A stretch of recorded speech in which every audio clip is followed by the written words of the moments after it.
Good morning, all of you. And first of all, let me apologize for being late. थोड़ा traffic आपको पता है दिल्ली का कैसा रहता है. So I am Aman Mittal और आज से हम डिस्कस करेंगे ये पीटी का master prelims test series. And for this particularly test 2 polity अपन डिस्कस करने वाले हैं आज. Now before I start with discussing the paper or what we say the test itself, so let us first talk about the format of the class, because I think only discussions would not suffice as per the demand of the UPSC. You need to have a different outlook while you are doing or attempting a test series. You need to know something else what other people don't. So what is the format? First of all, it would be an interactive session. आप जो भी comments करेंगे I'll take them in real time. आपके कोई doubts हैं वो I'll take them in real time. Second, I'll give you pointers. See, these PPTs you can also read yourself. You can read the test discussions, watch the test discussions, or read the pointers or the answer explanations, but that won't suffice. So the pointers are what I'm trying to say when I say that I'll give you pointers, that I'll point you to some homework. Because keep this thing in mind. अपने दिमाग में इस चीज को गांठ बांध लीजिए. No coaching, no test series discussion, nothing can clear your exam except your own efforts. So आपको एफर्ट्स करने पड़ेंगे और आपको एफर्ट्स करने के लिए I will point you out to right direction. तो अभी आप इस डिस्कशन को एज अ कैटलिस्ट लेके चलिए, right? Because if you see in 2019 का paper, if you have seen 2020 का paper, these papers if you see they have very little, the test series and all, they have very little, what we say, instrumentality in clearing that exam. The only purpose of this test series discussion is to identify your strong areas, and then identify your weak areas, work on them, right? Because this is where many people don't work and they eventually fail this exam. And then develop question solving strategy. Now what do I mean by question solving strategy? So if you have seen 2020 ka paper, there was this question that there was a question related to copper slag or something, right? And it was asked that in which all the following this can be useful, and one of the option was agriculture. So you cannot study this kind of things. You can only think. You have to think in the real time that what can be the application, right? How can you solve such questions? For that you need to develop a question solving strategy. Okay, and then finally what I want you to do, I want you to start this discussion by keeping a pen and paper with you. So don't only watch these discussions. What will happen otherwise? If you only watch these discussions, you will not gain much out of it. How will you gain much out of it? When you will take notes. These are crucial notes. And आपको इसमें लिखना क्या है? Pointers, जो मैं आपको बताऊंगा. Then read it and then apply. Then again in next test we'll go to these notes, we'll provide pointers, you will read them, apply. This is a kind of a cycle which you need to follow, right? Okay, so now not wasting more time, ज्ञान बहुत सारा हो गया, right? So let's move on to the first question. So the first question is about Aadhaar is not mandatory for opening, for what? So first of all you need to be very careful about these keywords. Not है, correct पूछ रहा है, incorrect पूछ रहा है. You need to be very conscious about these. Opening up of bank account, registration of birth, national eligibility cum entrance test for medical exam. So if you are following the newspapers or the Hindu, these are frequent news, and recently Supreme Court also said that it is not mandatory for any of these things, right? It is purely a voluntary identity document. Now what I want you to read about this, read about UIDAI, the act, right? All these things you need to read. You can read. Now let's go to the explanation. The answer would be D, because it is not mandatory for any of these. So all these things, Aadhaar is a 12-digit random number devoid of, and it is not mandatory for any registration, birth, death. It is also not mandatory for bank account, SIM card, and not mandatory for school admissions. This was a major criticism that छोटे बच्चों का आधार आप बना रहे हो and what if they don't want to have that Aadhaar, so that's why Aadhaar linking was not made mandatory in this. Then Aadhaar linked, what should be there? So PAN card में आपको आधार चाहिए, income tax, and why is this? Because duplication हटाने के लिए. You need to know these reasons as well, because UPSC don't ask direct questions कि किस लिए mandatory है, किस लिए नहीं mandatory है. And this will help you in mains as well, that to avoid duplication Aadhaar was there because you have a biometric and you cannot duplicate a biometric identity. Okay, so moving on to the next question. This is related to elections. Consider the following statement. First is election symbols were first used during 3rd Lok Sabha elections in 1962. Now what we'll do is to make this class in a format that we'll assume that you don't know anything. Why I'm telling you this? Because if you see the pattern of the question paper, what is the requirement is to think in real time.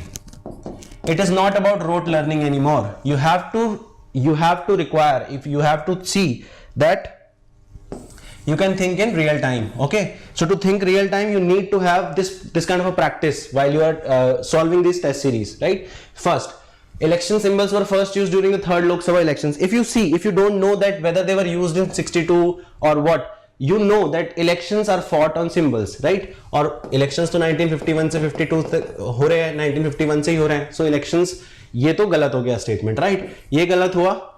And the question is asking about correct. You need to mark these things. So this is wrong. Both national and state parties can reserve elections. Obvious है ये बात. President on consultation with the election commission is empowered to decide the dispute in case of a recognized party. Do you think that this is correct? No, because this power lies with only election commission. So answer becomes C. So this is the explanation that 51 से 52 में भी elections हुआ करते थे, and then you have reserved symbols. Now what is the pointer for this question? The pointer for this question is you need to read about criteria and take notes of this question, right? Take notes of what I'm pointing you to. Criteria for national party and state party and powers of election commission and constitutional articles. Okay, so moving on to the next question. Now this is a very important question because this is related to current affair and this is a very major, what we say, regional organization. So if you see GS paper 2, so if I tell you my thing, so my optional is political science and international relations. So those of you who have political science and international relations, for them this question even becomes more important. So in fact in my interview also they asked me, major of the chunk of my interview went on towards the discussing international relations only. So they were asking about India, Pakistan, America, the pivot Asia policy and all. So you need to be very conscious about these kinds of question prelims as well as in mains, right? Okay. So till कोई doubt है अभी तक? कोई doubt है?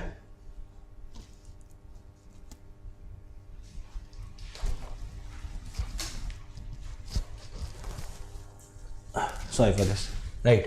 So in context Shanghai Cooperation Organization, consider the statement all members of BRICS countries are its members. So you need to know BRICS countries कौन सी हैं Shanghai Cooperation Organization में, वो who all are the members. So there are 8 members and not all BRICS members are Shanghai members, right? So this is wrong.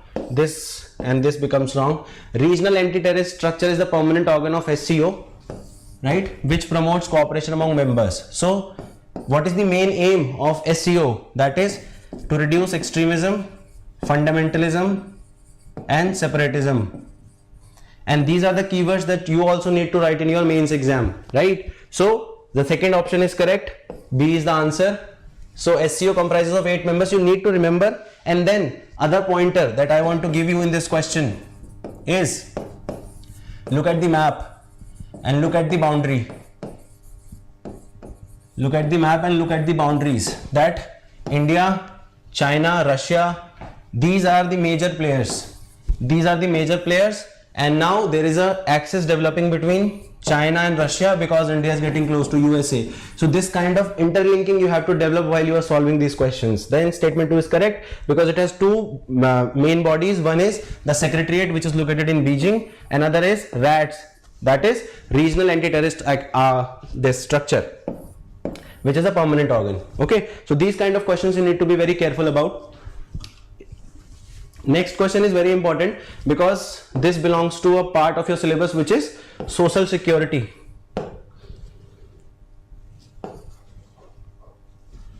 Social security and welfare schemes.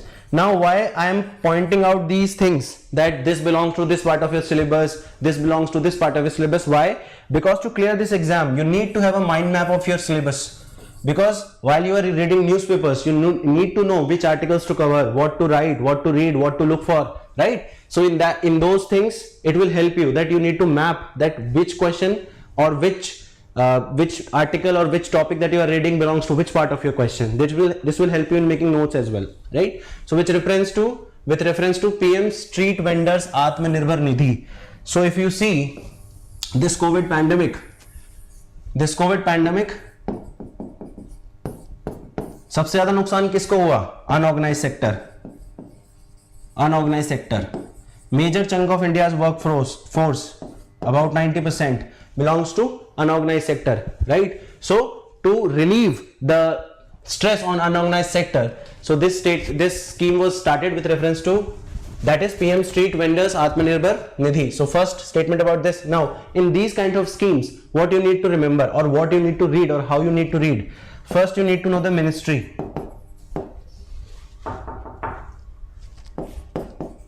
Then you need to know the provisions.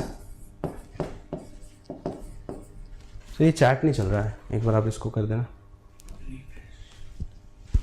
किया था but this is asking for नहीं चल रहा है. चलिए ठीक. So you need to remember about the ministry, you need to know about the provisions, and then you need to know about the challenges as well. Why challenges? ताकि आप mains का answer लिख पाओ. Because see, you cannot divide your preparation in prelims and mains. आप ऐसा नहीं कर सकते हो कि आप ये कहो कि मेंस देख लेंगे बाद में, prelims निकलने दो पहले. This is a very bad strategy. Why? Because mains after exam 30-40 days बाद रिजल्ट आता है and you get panic, then आपको टेस्ट सीरीज ज्वाइन करनी होती है. So you need to prepare in a integrated manner, right? So the first question is, in this scheme vendors can avail loan up to 1 lakh rupees. You need to focus on these things. The loan availed under this scheme is repayable in monthly installments, and then the scheme is being implemented by Ministry of Commerce and Industry. This is confusing, this and this, because this is a very general statement. You can have your common sense and say that obviously if street vendors are there, they are unorganized people, they do not have a regular kind of income, so they may be allowed to have this monthly installments. But then what is this? So you need to know about this, and do not attempt such questions in which a specific thing is asked and you do not know these things. So because it can go wrong. So this is wrong because it is up to only 10,000 rupees, and this is also wrong because it is by Ministry of Urban Affairs, right? So the answer becomes, the question is asking about not correct. Now this is the problem. You need to remember what is the question is asking. So 1 is not correct, 3 is not correct, answer becomes C.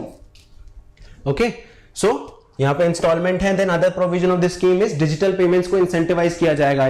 If some street vendor is paying digitally, then it will he or she will be incentivized, right? Next question. Consider the following statement. Now this is a very important part of GS3, that is economy, and particularly the banking sector. If you have reading the news, NBFCs has lately been in news because of IL&FS crisis and credit rating crisis, and these are the pointers. You need to read about these. What is this crisis? What is credit rating crisis, right? What is the problem with credit rating agencies in India, right? Now let's discuss this question. Non-banking financial companies cannot accept demand deposits, but scheduled commercial banks can. Obviously scheduled commercial banks can accept demand deposit because हम bank में DD भी करते हैं, demand draft भी करते हैं, और recurring deposits भी करते हैं. Every kind of deposit. Scheduled commercial banks are full banking institutions. and this is the main difference, that these are full banking institutions, these are not fully banking institutions, and hence they cannot accept demand deposits. But NBFCs are of two types, deposit taking and non-deposit taking. And you need to know and you need to read the pointer for this. Who regulates this?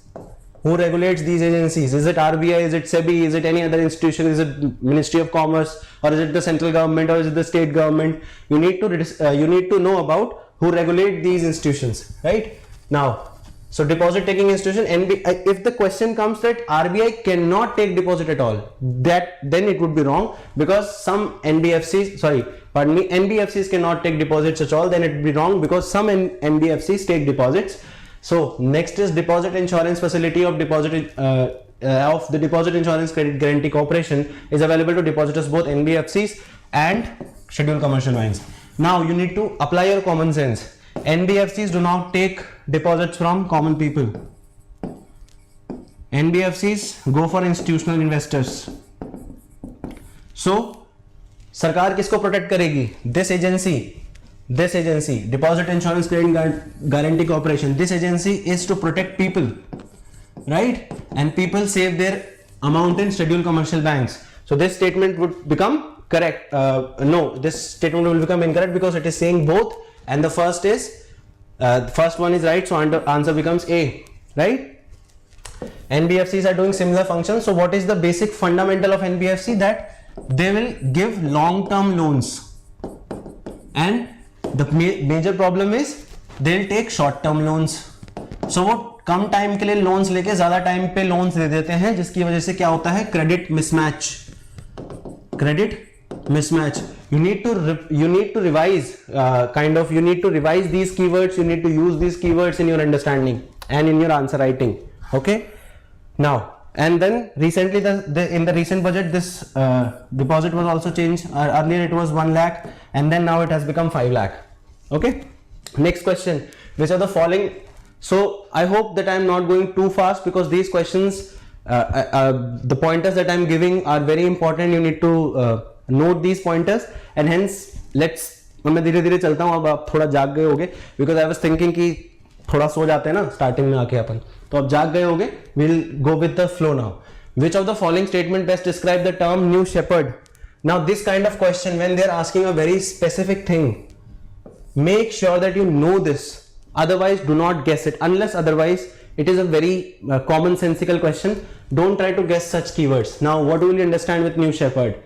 So is it a skill certification? It is a new hiding hybrid variety, reusable orbital rocket, new mobile app. So the answer is C. There is nothing much to discuss. We'll skip it. You can read this reusable suborbital rocket system. Okay.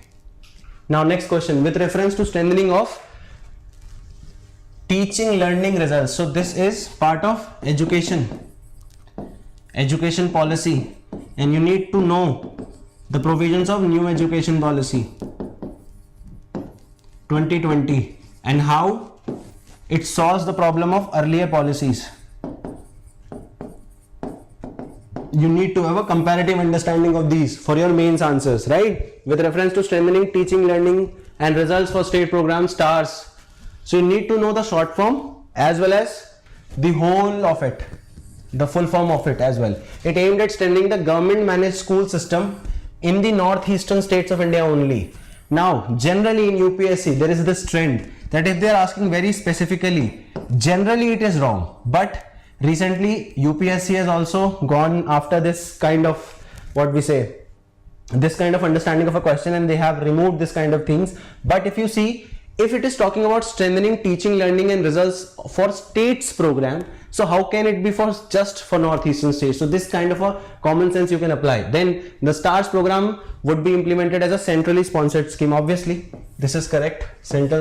Because in schemes you need to know the ministry, you need to know the provisions. Is it a central sector scheme or is it a centrally sponsored scheme? All these things you need to know. Second becomes correct, answer becomes B. So what are the states covered here? Himachal Pradesh, Rajasthan, Maharashtra, Madhya Pradesh, Kerala and Odisha. Surprisingly, Kerala is there because Kerala have 90% 90% above literacy rate, but then also Kerala is there. Otherwise, if you see Himachal, Rajasthan, Maharashtra, Madhya Pradesh, these are states where literacy is not that very high and the quality of education is not very good. So STARS project would be implemented as a newly central sponsored scheme.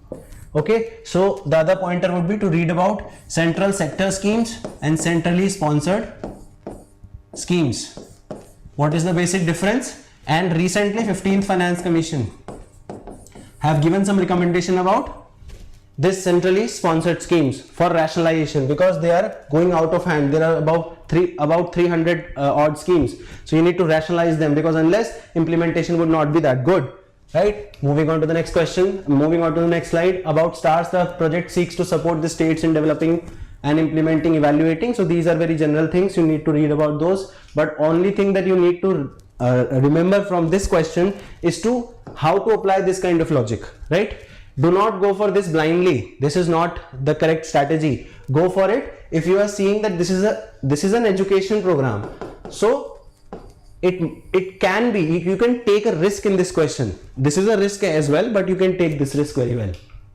Now next is very factual question. You need to identify the zoological park. So this belongs to your environment section, environment and ecology section, in which national parks, biosphere reserves, wildlife sanctuaries, the present as well as the new, you need to know, and you need to know at which rivers are they present, कौन सी rivers जाती हैं, and the recent controversy about national highways cutting across these national parks and wildlife reserves and hampering the biodiversity and reducing the biodiversity, right, endangering the biodiversity. So these are the pointers for this question. So this question is very factual question. So this answer is Nandankanan Zoological Park. You can read about this. Now next question, with respect to trans fatty acids. Now this is a part of your health, part of syllabus. So you need to discuss, you need to know about the who regulates health, food and health in India, that is FSAI. Then you need to know the domestic as well as the international initiatives of WHO, right? Now moving on to this question, trans fatty acids have a longer shelf life than other fats. Obviously you have, आपने chips खाया होगा, less खाया होगा, कुरकुरे खाया होगा, उसमें आप पीछे देखते हो लिखा होता है trans fatty acids are present, उसके जो न्यूट्रिशनल वैल्यू वाली इंफॉर्मेशन होती है. सो जो कंपनी होती है, why do they use trans fatty acids? Because they need a longer shelf life. अब वो जो चिप्स का पैकेट है वो बन रहा है गुजरात में, बिक रहा है अरुणाचल में, so they need a good shelf life. So that is why trans fatty acids have a longer shelf life than other fats. So this is correct. The food safety standard FSSAI India has created a framework. Replace, so this is wrong because replace belongs to WHO. So this is why you need to know the domestic as well as the international initiatives, because UPSC can confuse you like this. So this is wrong, this is right. Answer becomes 1 on the A. So the WHO industrially produced TFAs, manufacturer often use them as they have longer shelf life than others. And then in 2018 WHO officially recognized TFA as a threat to food security. Now you need to know about what is food security, and then you need to discuss, or you need to relate this with multidimensional hunger. Write down these pointers: multidimensional hunger, then nutrition. This is food security. The next term would be nutritional security. Nutritional security. Then also you need to know about global hunger index. These can be the potential questions in your next test series, so be very careful about these pointers. I am not giving you like that only, I am giving you for this for a purpose, right? So global hunger index, nutritional security, multidimensional hunger, okay, all these things you need to know, right? So the strategy's name is replace, which is review, promotion, legislate, access, create and enforce. Next question, Zojila tunnel. For these kind of questions, what I suggest you, if you come across a particular name, go on YouTube. And आजकल बहुत सारी ceremonies होती रहती हैं, right? Inauguration ceremonies होती रहती हैं, grand inauguration ceremonies. So watch them, so that it will आपके mind में concretize हो जाएगा कि Zojila tunnel links Srinagar to Leh. So this is this Ladakh, that is the capital, Leh. all weather connectivity. Because why are we focusing on this kind of infrastructure projects? So this is apart from your infrastructure as well as internal security, or let's say security in general. Why? Because this area, the Kashmir Valley, so we have insurgency here, and we have China as a major threat, then we have Pakistan. So we need to increase the troop mobilization. We need a faster troop mobilization. That's why we need this kind of infrastructure project, right? Now moving on. So this is the Jojina tunnel map. This is Leh. So now this has been divided like this. Now this state has been changed. This is the Union Territory of Kashmir or Jammu and Kashmir. This is Union Territory of Jammu and Kashmir, and this is the Union Territory of Ladakh. This will have legislative assembly. This will not have legislative assembly. So these kind of current affairs you need to link with these questions. Okay. So the cost is this, and it will reduce the time from 3 hours to just 30 minutes. 30 minutes to 15 minutes. 3 hours 30 minutes से 15 minute में घटा देगा. And then all weather connectivity. So China अपन पे कभी भी attack कर सकता है. So we need to be very ready about that. Just kidding, ऐसा कुछ होने नहीं वाला है, ठीक है. But जब आप इस पैशन से पढ़ोगे ना तो आपको पढ़ने में मजा आएगा. Because many of people that I have seen, they study just for the sake of studying. But I don't believe in this kind of philosophy or studying. You need to study just because you love it. You know that these are the things that matters, right? And आप smart भी sound कर सकते हो. Now, which of the following consider following countries, India, Russia, China, and इसमें से कौन सी countries collective security treaty organization का part है? So the answer is 2 and 5. This is a very factual question.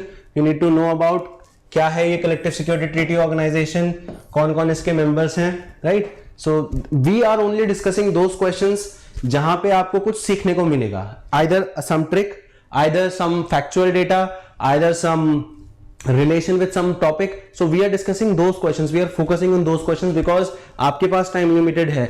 अगर आप देखोगे जून में पेपर है, 21 का प्रीलिम्स हार्डली 7 months अवे है. सो आपका एक मिनट कीमती है. So I don't want to waste time on discussing only factual questions. I just want to give you more value. अगर आप 1-1.5 घंटा बैठ रहे हो इस सेशन में, you need to get more value out of it, right? Next question. Now this is a very important topic, bioremediation. This belongs to your environment part. And biodiversity, in this biodiversity conservation.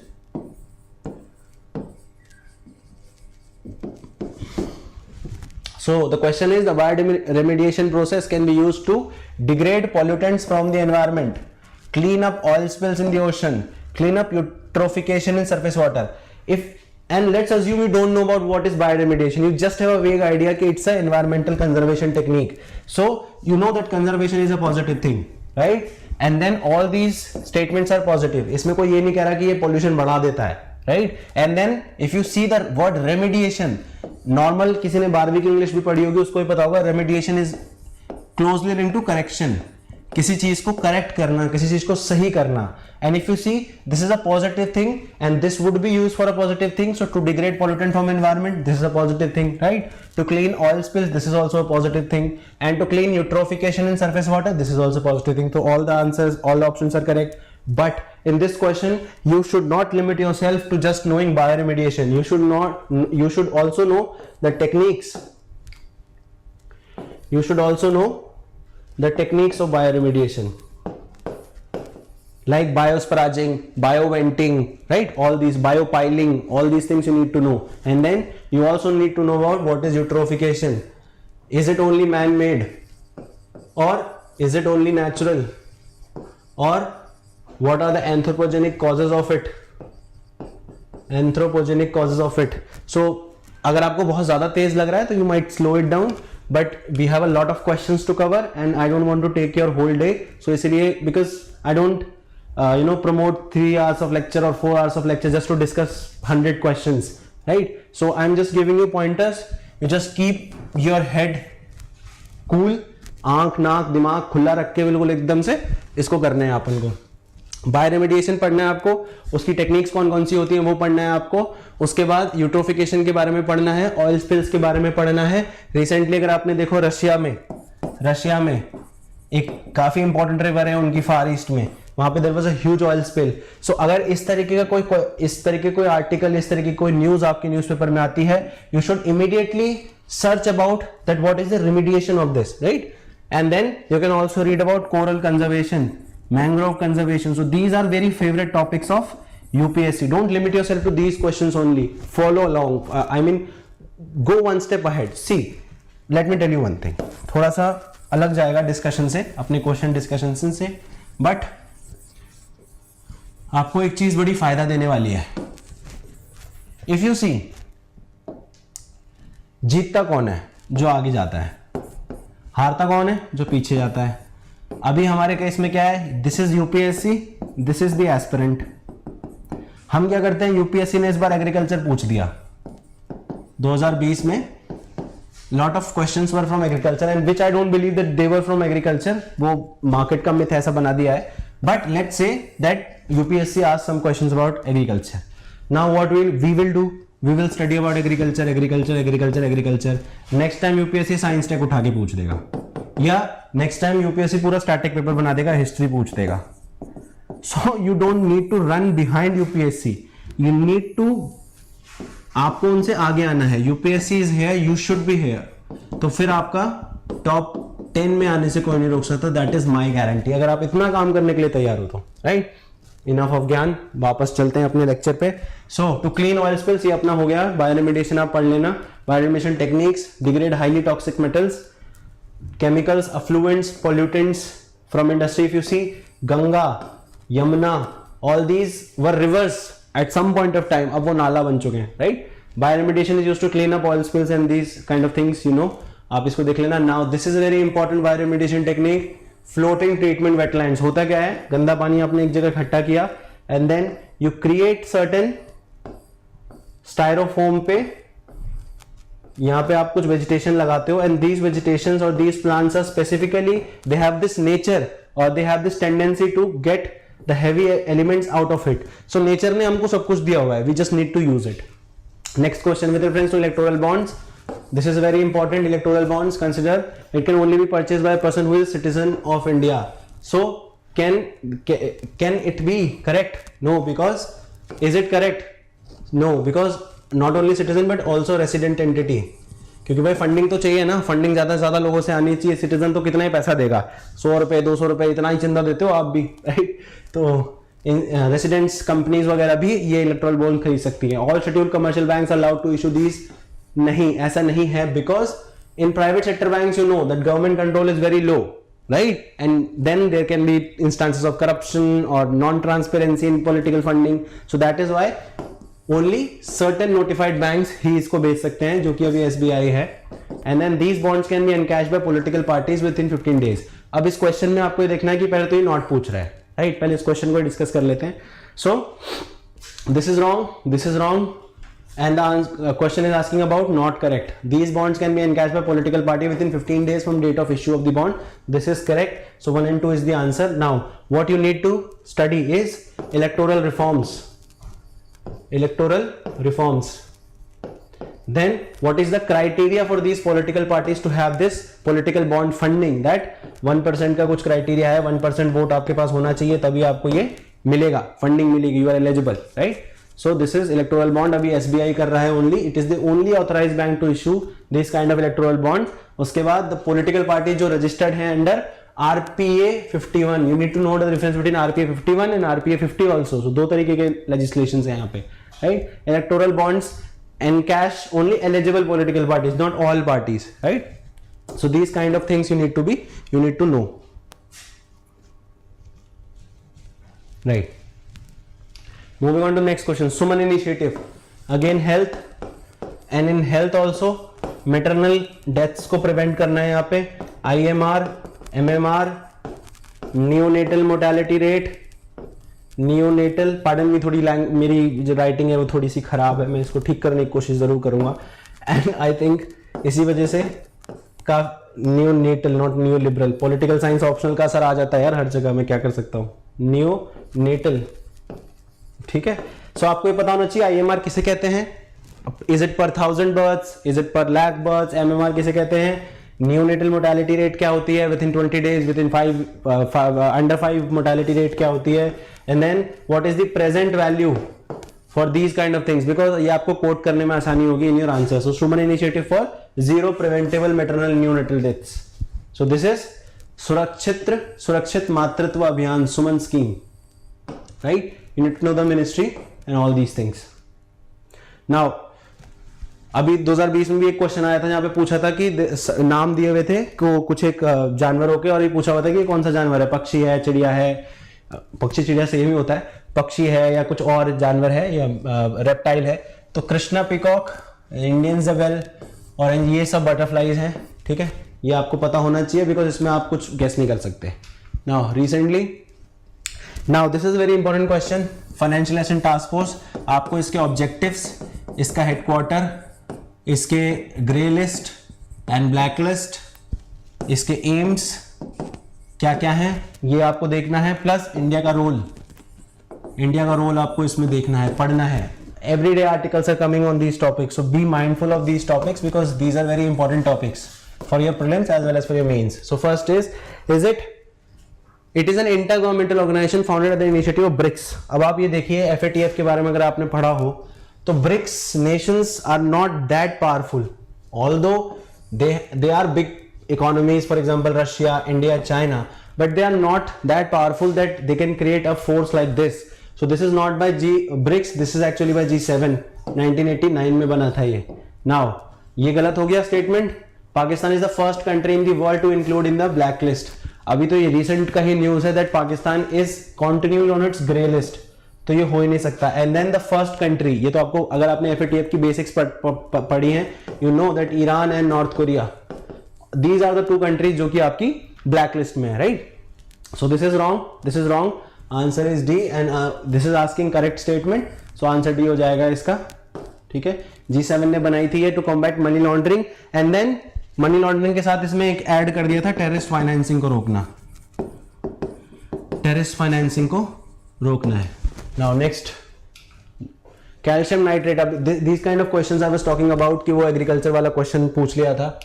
So now calcium nitrate किस किस चीज के लिए use हो सकता है, अब आपको कैसे पता होगा, अगर आपने कितना भी एग्रीकल्चर पढ़ लो, आप कितना भी कुछ पढ़ लो, लेकिन आपको ये नहीं पता हो सकता कि जो कैल्शियम नाइट्रेट है वो किसके लिए यूज होता है। तो थोड़ा सा इसमें देखो एक्स्ट्रा मेहनत करनी पड़ेगी, you need to read more about science थोड़ा सा। वाई? बिकॉज अब हमारे को स्पेशलाइजेशन चाहिए, टेक्नोलॉजी डोमिनेट करती है गवर्नेंस को, तो थोड़ा सा आपको मेहनत ज्यादा करनी पड़ेगी, राइट।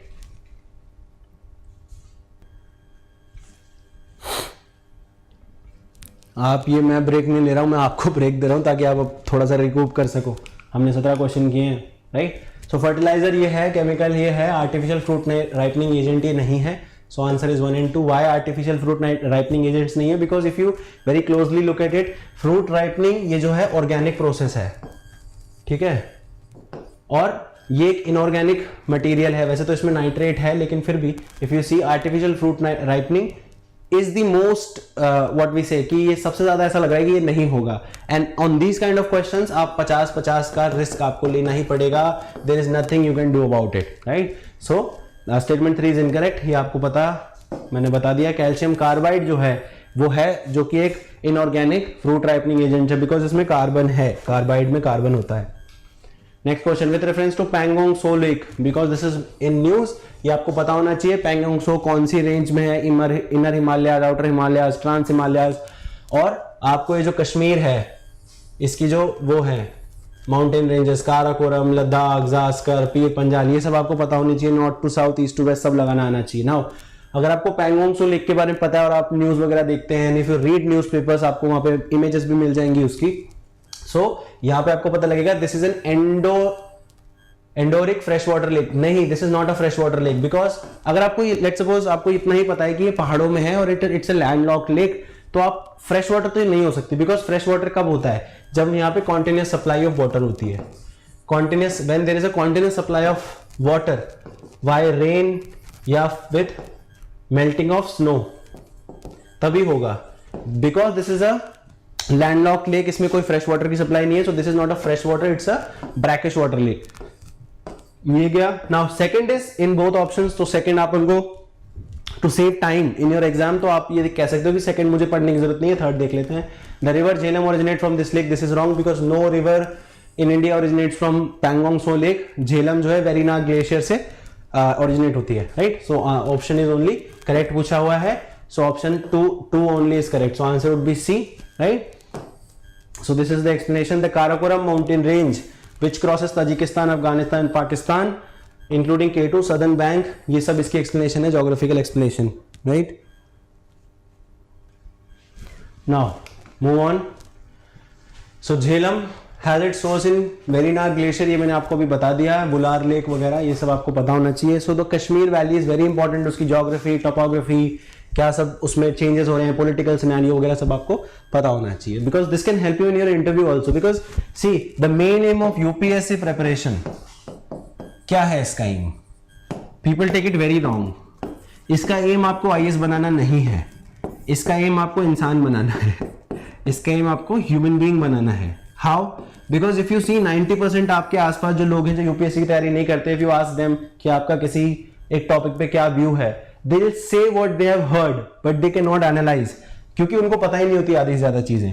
सो टू यूपीएससी का प्रिपरेशन जो मैं लेके चलता हूं वो है पर्सनालिटी डेवलपमेंट, और वो कब होगी, जब आप ओपन होगे नई लर्निंग से। ओपन लर्निंग आपको करनी है, एक्टिव लिसनिंग आपको करनी है, राइट। और साथ में आपको ये भी देखना है कि जल्दी से जल्दी मैं कितना सीख सकता हूं, और अगर मैं ज्योग्राफी का क्वेश्चन पढ़ रहा हूं तो उसको मैं पॉलिटी से कैसे रिलेट कर सकता हूं, या क्या कनेक्शन है इसका, या ये जो ज्योग्राफी जो है वो हिस्ट्री से कैसे रिलेट करती है। If you see the Galwan valley incident, ठीक है, तो गलवान का वैली का नाम गलवान क्यों पड़ा, गुलाम गलवान कौन थे, ये सब आपको पता होना चाहिए। नाउ विद नेक्स्ट क्वेश्चन, ये भी फैक्चुअल क्वेश्चन है, this is from science and tech. BepiColombo किसका मिशन है, this is a mission to Mercury, not, इसमें क्या दिख रहा है, मार्स बोला हुआ है, मार्स का नहीं है, मरकरी का है, so this is wrong, and ये जापान के साथ है। So this kind of NASA का मिशन, इसरो का मिशन और यूरोपियन यूनियन के mission, and then joint mission जो कि बहुत ज्यादा इंपॉर्टेंट है, विच आर वेरी इंपॉर्टेंट, ठीक है, वो आपको पढ़ने हैं, बहुत ज्यादा अंदर नहीं जाना है, बस आपको नासा और इसरो का मेनली पता होना चाहिए। ईयू का कोई बहुत ज्यादा है इंपॉर्टेंट मिशन तो वो पता होना चाहिए। So then this is both are correct, this first is wrong, second is right, so answer is B, right, हो गया। Next question, right, the reports, इस साल यूपीएससी ने एक भी रिपोर्ट नहीं पूछी है। सो लिविंग प्लैनेट्स रिपोर्ट कौन निकालता है, this is world wide fund for nature, but you need to know about the reports of UNEP, Greenpeace and World Economic Forum। जब भी आप कोई टेस्ट सीरीज कर रहे हैं, whenever you are attempting a particular test series and you have attempted a particular question, don't just be happy कि मैंने ये लगा दिया answer, this is not your work। लगा दिया तो वो सभी लगाएंगे, 90% बच्चों को पता होता है ये। The work that you need to do, आपको ये याद रखना है कि यूपीएससी यहाँ पे तो मुझे यहाँ उससे आगे पहुंचना है, तो आप कैसे करोगे, क्योंकि if you have analyse the past 10 years question paper, आपको पता लगेगा कुछ एक पर्टिकुलर इंस्टीट्यूशंस हैं, जैसे वर्ल्ड बैंक हो गया, IMF हो गया, राइट, इन्हीं की रिपोर्ट्स बार बार घुमा घुमा के पूछ रही है वो। सो अगर इस साल मान लो, let's say this is the question, UNEP, Greenpeace और वर्ल्ड इकोनॉमिक फोरम, और इस बार इसका answer world wildlife fund है, तो मे बी नेक्स्ट टाइम वो इन तीनों में से कुछ पूछ सकती है, तो read about the reports of these three as well. Now answer is A, now some, अब this is the core part of polity. Now consider the following statement, sometimes, see the keyword sometimes, this is a very probabilistic statement, and you see, एक मैं आपको बड़ा अच्छा concept बताता हूं, this is a set, right, and let's say आप इसके बाहर खड़े हो और आपको नहीं पता इसके अंदर क्या है, तो क्या आप ये कह सकते हो कि इसके अंदर कुछ भी नहीं है with surety? Getting my point? आपके पास सामने एक ब्लैक बॉक्स है और आप बाहर खड़े हो और आपको नहीं पता कि इसके अंदर क्या है, हो सकता है खाली हो सकता है कुछ ना हो, बट कैन यू डेफिनेटली से कि इसके अंदर कुछ भी नहीं है? क्योंकि अगर कुछ भी हुआ, एयर हुई, कोई पार्टिकल हुआ, या कोई ऑब्जेक्ट हुआ, या कोई इंसान हुआ, ह्यूमन बीइंग, भाई बॉक्स में भर के ले जाते हैं ना, इंसानों को भी बॉक्स में भर के रख सकते हैं, तो this statement is very much prone to be wrong. Why? Because अगर कुछ भी हुआ तो ये स्टेटमेंट रॉन्ग हो जाएगा, तो ऐसे ही पूछा हुआ है समटाइम्स, तो कहीं ना कहीं क्योंकि because we know that in terms of what we say discretion, governor के पास ज्यादा डिस्क्रेशन होता है इन कंपैरिजन टू प्रेसिडेंट। तो this statement if you do not know कि यार ये है कि नहीं है, वो कर सकता है कि नहीं कर सकता, बट बिकॉज समटाइम लिखा हुआ है and you can see that governor के पास ज्यादा डिस्क्रेशन होता है, तो इट माइट बी ट्रू, तो आप इसको ठीक मान सकते हो। President can remove the governor from his office only on the ground of violation of constitution. Now ये आपको पक्का पता होना चाहिए, बिकॉज ग्राउंड ऑफ वायलेशन जो है, this is the ground of violation of constitution, this is the ground for removal of president, and that too ये defined नहीं है इन द कॉन्स्टिट्यूशन।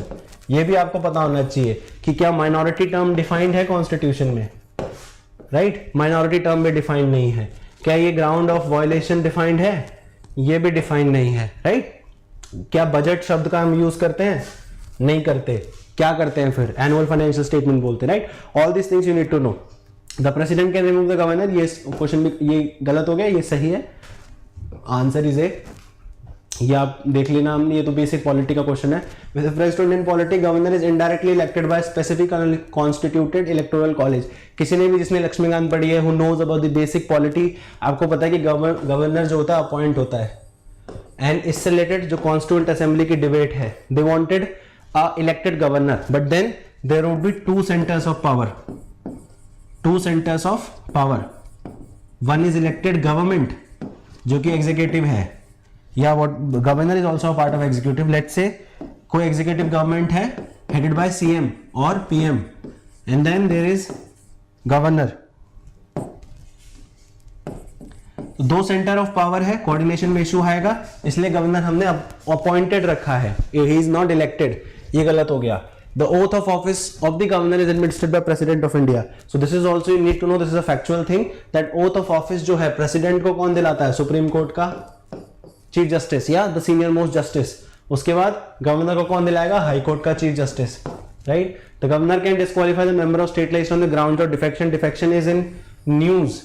इसमें रोल ऑफ स्पीकर आपको पढ़ना है, रोल ऑफ स्पीकर। उसके बाद 10th शेड्यूल आपको पता होना चाहिए। देन आरपीए के अंदर क्या प्रोविजंस है इसके, ये आपको पता होने चाहिए। All these things are the pointers to your what we say, आपके होमवर्क के लिए सब पॉइंटर्स हैं, आप पढ़ लेना, राइट? अब इसमें ध्यान से देखो, इसमें पूछा हुआ है नॉट करेक्ट पूछा हुआ है। So first is not correct, second is not correct, third is this is also not correct because governor can not decide on defection.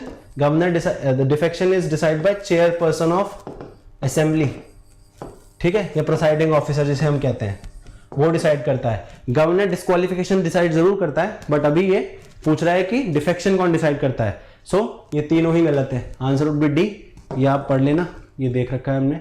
Next question, the Indian constitution which are the following qualification दे रखी है, तो you need to know about. अब देखो इस question को बड़े ध्यान से देखना, इसमें पूछा है इंडियन कॉन्स्टिट्यूशन में क्या बोल रखा है। So there are two things कि व्हाट आर द कंडीशंस,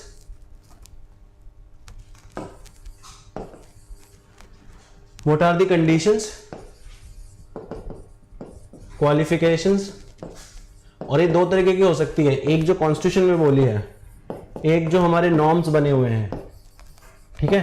तो इसको आपको you have to read this question very with very much focus and attention that it is asking about the Indian constitution में क्या लिखा हुआ है। इंडियन कॉन्स्टिट्यूशन में दो ही चीजें लिखी हुई है, दैट ही और she should be the citizen of India and 35 years of age. नीचे के दो जो ऑप्शंस हैं, these are just the conventions कि वो साइड से नहीं होनी चाहिए, उस पर्टिकुलर स्टेट से नहीं होने चाहिए, and should not hold any office of profit. So answer ये करेक्ट पूछ रहा है, 1 and 2 are the correct option. अब नाउ इसमें पॉइंटर्स क्या, आपको क्या पढ़ना है? आपको पढ़ना है इश्यूज विद गवर्नर। अभी रिसेंटली बहुत सारे यहाँ जो गवर्नर का रोल है, that it should be impartial, उस पर क्वेश्चंस आ रहे हैं, right?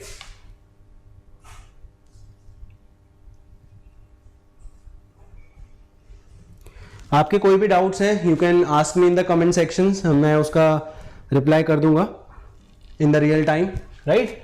Okay, so issues with governor आपको पढ़ना है। Then you need to know about the Punchhi commission recommendation, you need to know about the Sarkaria commission recommendation. अगर आपको याद हो 2019 में क्वेश्चन पूछ लिया था कि ये जो ऊपर जो हमने सेंटेंस दे रखा है, ये किसने बताया था, किसने बोला था, हु सेड दिस, तो सरकारी कमीशन उसका आंसर था।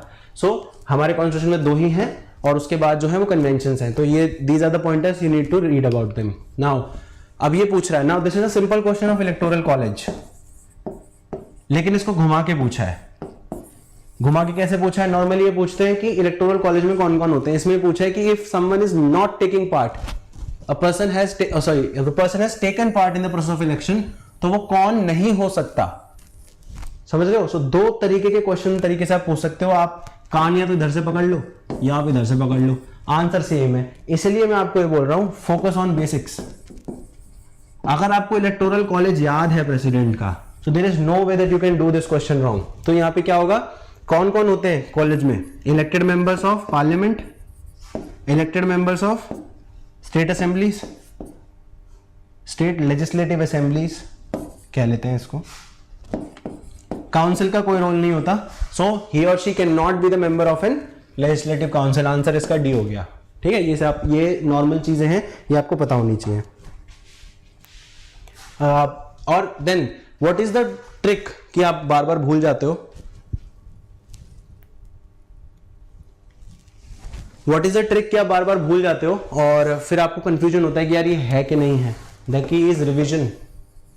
The key is revision. आपको बार बार रिवीजन करना है। प्रीलिम से पहले एटलीस्ट मैंने 5 बार रिवीजन किया था हर एक सब्जेक्ट का, and you need to do this.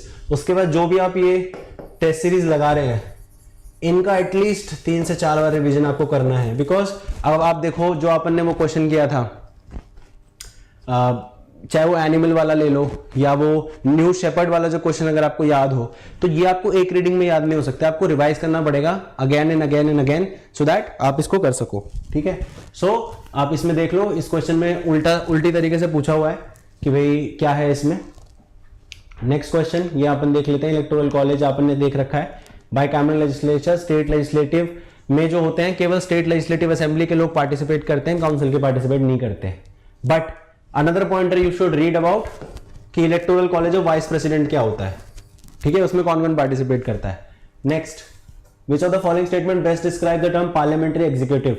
अब see in this question if you see, सारे स्टेटमेंट्स जो है काफी ज्यादा कंफ्यूजिंग है। Executive where there is a parliament, this might, if someone is not very clear on the idea कि parliamentary executive actually क्या होता है, not executive, it's executive. Sorry for my pronunciation guys, थोड़ा सा हिंदी मीडियम और English medium का combination से पढ़ा हूं मैं, सो थोड़ा सा प्रोनाउंसिएशन में दिक्कत आती है। So which of the following statements best describe the term parliamentary executive. So executive is where there is a parliament. This might be correct for someone जिसको अच्छा आइडिया ना हो। Then an executive elected by the parliament, this might also be correct. When the parliament functions as the executive, ये थोड़ा सा पता लग सकता है कि this is somewhat very unconventional statement, तो ये गलत होगा। An executive that is dependent on support of the majority in the parliament, ये बहुत स्पेसिफिक चीज बोली है इसने, राइट, बहुत स्पेसिफिकली पूछा हुआ है। And if you see parliamentary executive का मतलब भी यही होता है। सो आंसर इज डी, ये आपको पता होना चाहिए। कलेक्टिव रिस्पॉन्सिबिलिटी का एक क्वेश्चन आगे भी है, तो आपको पता होना चाहिए what do you mean by collective responsibility, right. Next question, in the context of Indian polity consider the following statement, no member of Rajya Sabha is elected for the term more than 5 years। ये आपको पता होना चाहिए कि term ही 6 years की होती है। And then you also need to know, अब आप मुझे बताइए, ये पॉइंटर है आपके लिए, कि ये टर्म कॉन्स्टिट्यूशन में बता रखी है या आरपीओ में बता रखी है। काफी बच्चों को ये भी कंफ्यूजन होता है कि 6 साल की टर्म कॉन्स्टिट्यूशन में लिख रखी है या आरपीओ में लिख रखी है, वो आप बताओ मुझे। The number of members to be elected in Rajya Sabha from each state has been fixed by the 4th schedule of the constitution. तो you need to know this. First schedule में क्या है, what is there in second schedule, third schedule, fourth schedule, right. So this is correct. First is wrong because the term itself is of 6 years, so this cannot be. So the answer would become 1 only. Oh, sorry, 2 only, because 1 is wrong and second is correct. So 2 only, the answer is there. And you also need to know कि कहां से हमने nomination of Rajya Sabha members का, nomination of RS Rajya Sabha members,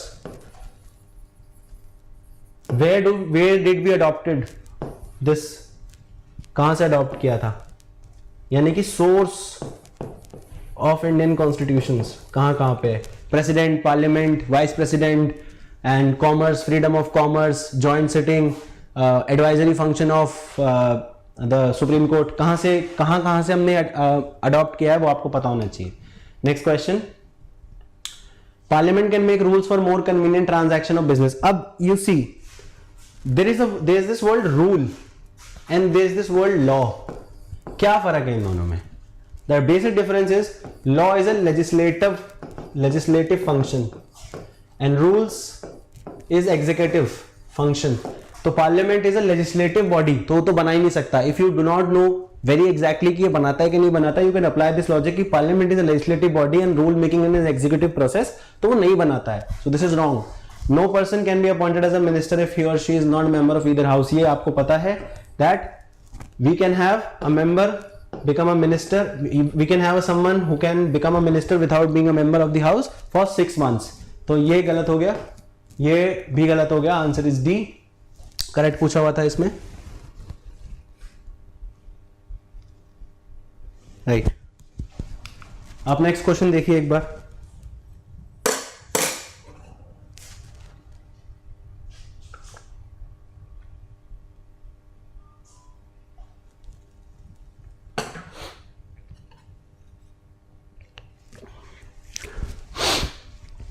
Okay, next question. Consider the following statement. President can promulgate ordinances.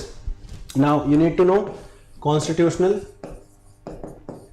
articles क्या है ordinance का for president as well as governor. 1 2 3 2 1 3. इस तरीके से आप इसको याद रख सकते हो, ठीक है.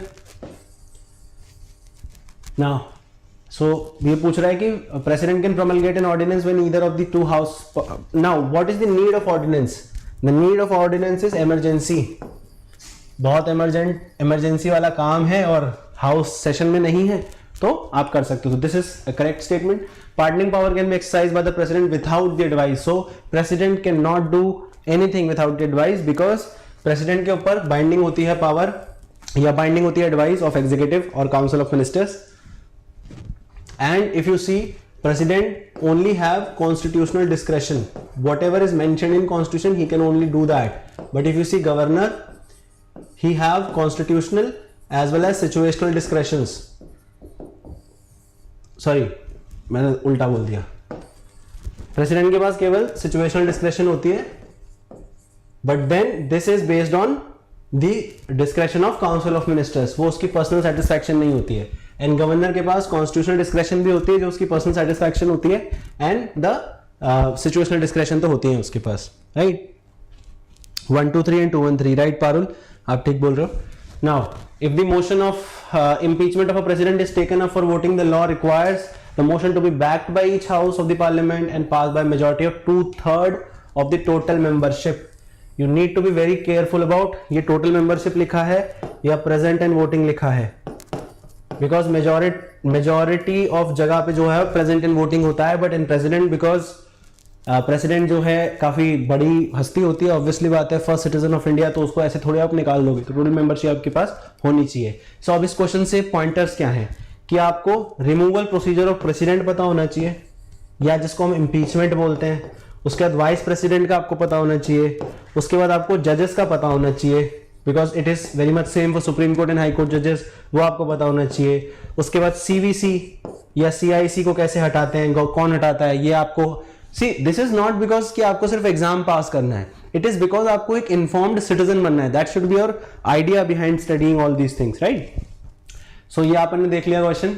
नेक्स्ट क्वेश्चन देख लेते हैं. वायलेशन ऑफ कॉन्स्टिट्यूशन जो कि डिफाइंड नहीं है, और impeachment is pass by majority of 2/3 member. 14 days का नोटिस देना पड़ता है इसमें, और 1/4 ऑफ मेंबर्स को इसको बैक करना पड़ता है. जिस भी हाउस में अगर वो आ रहा है, लोकसभा में आ रहा है तो उस हिसाब से नंबर आप निकाल लो 545 का, और अगर राज्यसभा में आ रहा है तो उस हिसाब से निकाल लो, right. Now chairman of Rajya Sabha can preside over a joint sitting in the absence of speaker. ये आपको पता होना चाहिए कि किसी भी जॉइंट सिटिंग में या किसी भी पार्लियामेंट्री प्रोसीडिंग्स में, हाउस प्रोसीडिंग्स में मेंबर्स ही पार्टिसिपेट करते हैं. आपको ये पता होना चाहिए कि जॉइंट सिटिंग हमने कहां से ली थी. आप मुझे कमेंट्स में बताइए, मैं लिखूंगा नहीं इसको. आप बताइए कि जॉइंट सिटिंग हमने कहां से ली थी, बिकॉज ये सुनते सुनते आप बोर हो गए होंगे. अब आपको थोड़ा जगाने की जरूरत है. आप बताइए कि जॉइंट सिटिंग हमने कहां से ली थी. चेयरमैन ऑफ, अब सिंपल सी बात है, अगर आपको नहीं पता है, आप खुद सोचिए कि chairman of Rajya Sabha is not a member of house, not a member of house, right. इनके पास वोटिंग पावर भी नहीं होती है, राइट. कास्टिंग वोट जरूर होता है, but not normally voting power नहीं होती है इनके पास, राइट. तो चेयरमैन नहीं बैठेगा, स्पीकर बैठता है लोकसभा का. The quorum to constitute a joint sitting shall be half of the total members. इतने तो नॉर्मल पार्लियामेंट में लोग नहीं आते हैं, तो हाफ तो कैसे आएगा? तो this is not correct. 1/3 quorum, 1/10 quorum होता है the total members of the both the houses. Parul you are right, Australia से ही लिया हमने ये. बाकी लोग सो रहे हैं क्या भाई? बाकी लोग क्यों नहीं आंसर कर रहे हैं? बाकी लोग भी आंसर करेंगे तो अच्छा माहौल बन जाएगा, बढ़िया, आराम से मजा भी आएगा पढ़ने में, राइट? चलो ये आप पढ़ लो. जॉइंट सिटिंग कब हो सकती है? डेडलॉक जब हो जाए दोनों हाउसेस के बीच, या जहां पे, अब ये भी आपको पता होना चाहिए कि जॉइंट सिटिंग किन किन के लिए नहीं बुलाई जाती है, राइट? अब आप ये मुझे बताइए, क्योंकि अब मैं आपको सब चीज बताता जा रहा हूं, कोई कमेंट नहीं कर रहा है, कोई इंटरेक्शन नहीं कर रहा है, and I want this session to be an interactive session. तो प्लीज आप कमेंट करिए, आप ये बताइए कौन कौन सी चीजों के लिए, कौन कौन से बिल्स के लिए नहीं बुलाई जाती है, राइट? ये अपन ने देख लिया. Now money bill is very important. इसका आर्टिकल आपको पता होना चाहिए. आर्टिकल 110 क्या इसके प्रोविजंस हैं, ये आपको पता होना चाहिए. This can only be introduce in Lok Sabha. Obviously हमें पता है कि मनी बिल्स जो होते हैं, it is a public money, और पब्लिक मनी किसके कंट्रोल में होगी? पब्लिक रिप्रेजेंटेटिव्स के कंट्रोल में होगी, right? Now if it is provisions to receive money on the account of public account of India, it has provision for the custody of contingency fund of India, and it can not be rejected by Rajya Sabha. Obviously बात है, जब authority Lok Sabha के पास है तो it can not be rejected by Rajya Sabha, right? So statement correct पूछा है, सारे correct हैं इसमें. दी जब आप लक्ष्मीकांत पढ़ते हो तो जस्ट फोकस, आप पीवाईक्यूज ले लो. पीवाईक्यूज से आप टॉपिक शॉर्टलिस्ट कर लो, कौन सी चीजें रिपीटेडली पूछी जा रही हैं, और उन पे ज्यादा आप फोकस करो. Money bill, Shalu money bill, Parul money bill, constitutional amendment bill, okay ठीक है. हाँ, इन दोनों के लिए नहीं बुलाई जाती. Good. Now these are the things जिनके लिए मनी बिल मैटर अपन कर सकते हैं. Contingency fund of India, and then receipt of money on accounts, public account of India, etcetera. ठीक है. However a bill is not deemed to be money bill. ये आपको मेजरली पता होना चाहिए कि कब मनी बिल हम उसको नहीं बोलेंगे, राइट? मनी बिल कब नहीं बोलेंगे? जब फाइन्स वगैरह या पेक्यूनरी पेनल्टीज हो, demand of payment fees, because these are executive functions. इनके लिए बिल लाने की जरूरत नहीं है आपको. तो ये आपको बेसिक पता होना चाहिए कि ये नहीं है तो क्यों नहीं है, बिकॉज आप भूल सकते हो, लेकिन अगर आपने समझ लिया लॉजिक को तो फिर आपको दिक्कत नहीं आने वाली है, राइट? Next question. और साथ में जब राज्यसभा के पास ये होता है और राज्यसभा इसको पास नहीं करती है, तो it is deemed to be passed by both houses in 14 days. Next question. First past the post system, ये आपको अच्छा, यहां पे मैं एक चीज और बताना था आपको, पॉइंटर में आपको देना भूल गया. यहाँ पे आर्टिकल 117(1) एंड 117(3), यानी कि फाइनेंशियल बिल्स के बारे में भी आपको पता होना चाहिए, right? Now next question. Consider statement first past the post system. तो ये आपको पता होना चाहिए, first past the post system और प्रोपोर्शनल रिप्रेजेंटेशन में क्या फर्क होता है. What is the advantage of this and what is the advantages of this, and क्या क्या इसके डिसएडवांटेजेस हैं.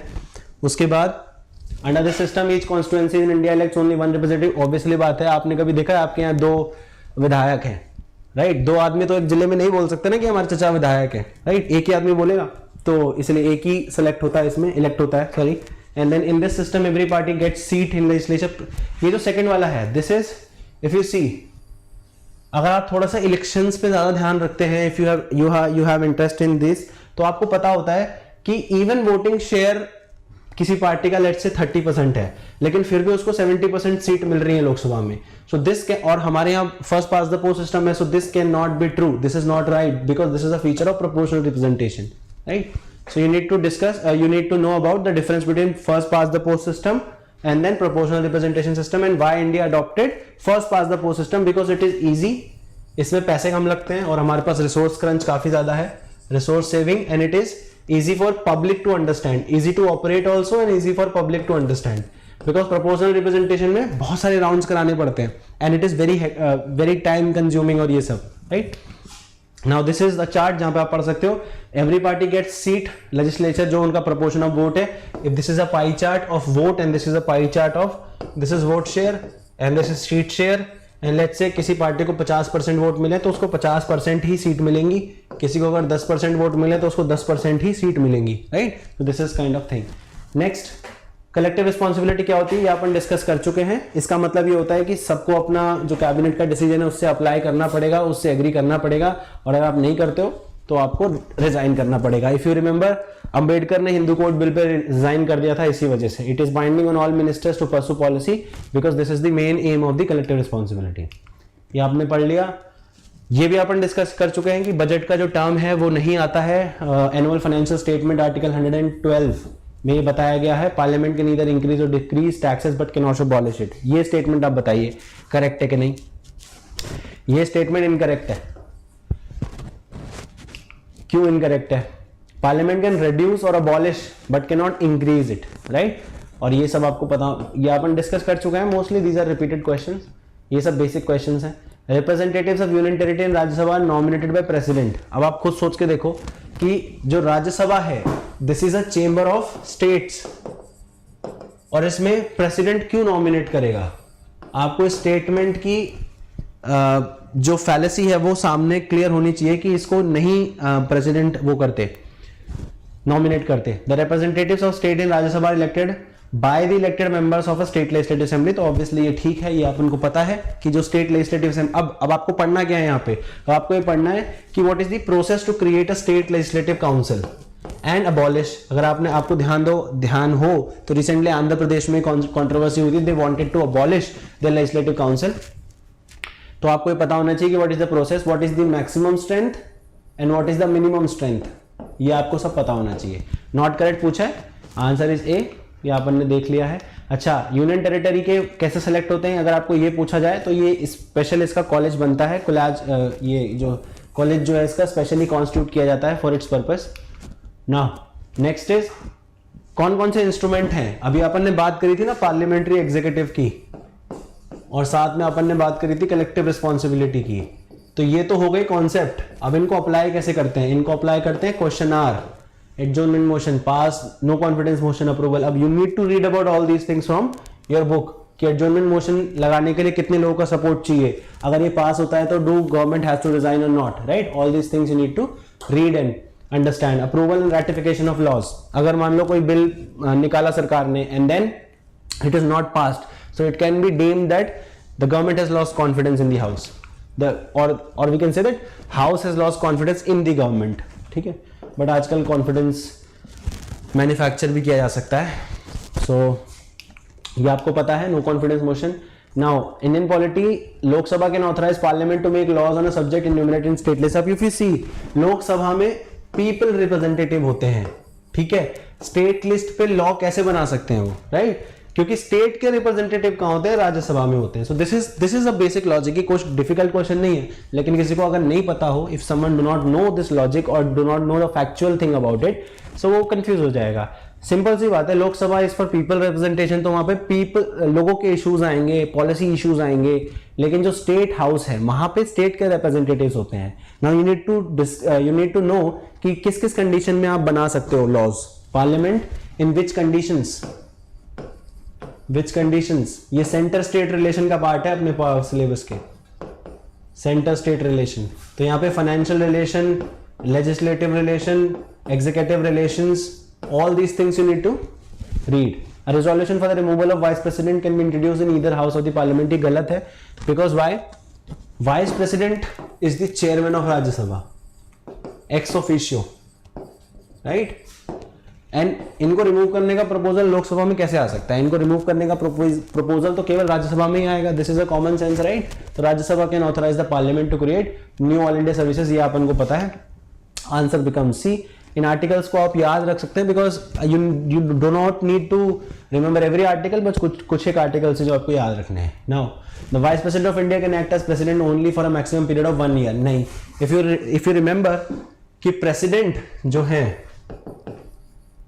इफ ही डाइज, ऐसा ना करे भगवान किसी के साथ, बट इफ ही डाइज, तो जो कॉन्स्टिट्यूशनल प्रोविजन है वो है कि 6 मंथ्स के अंदर इलेक्शंस हो जाने चाहिए।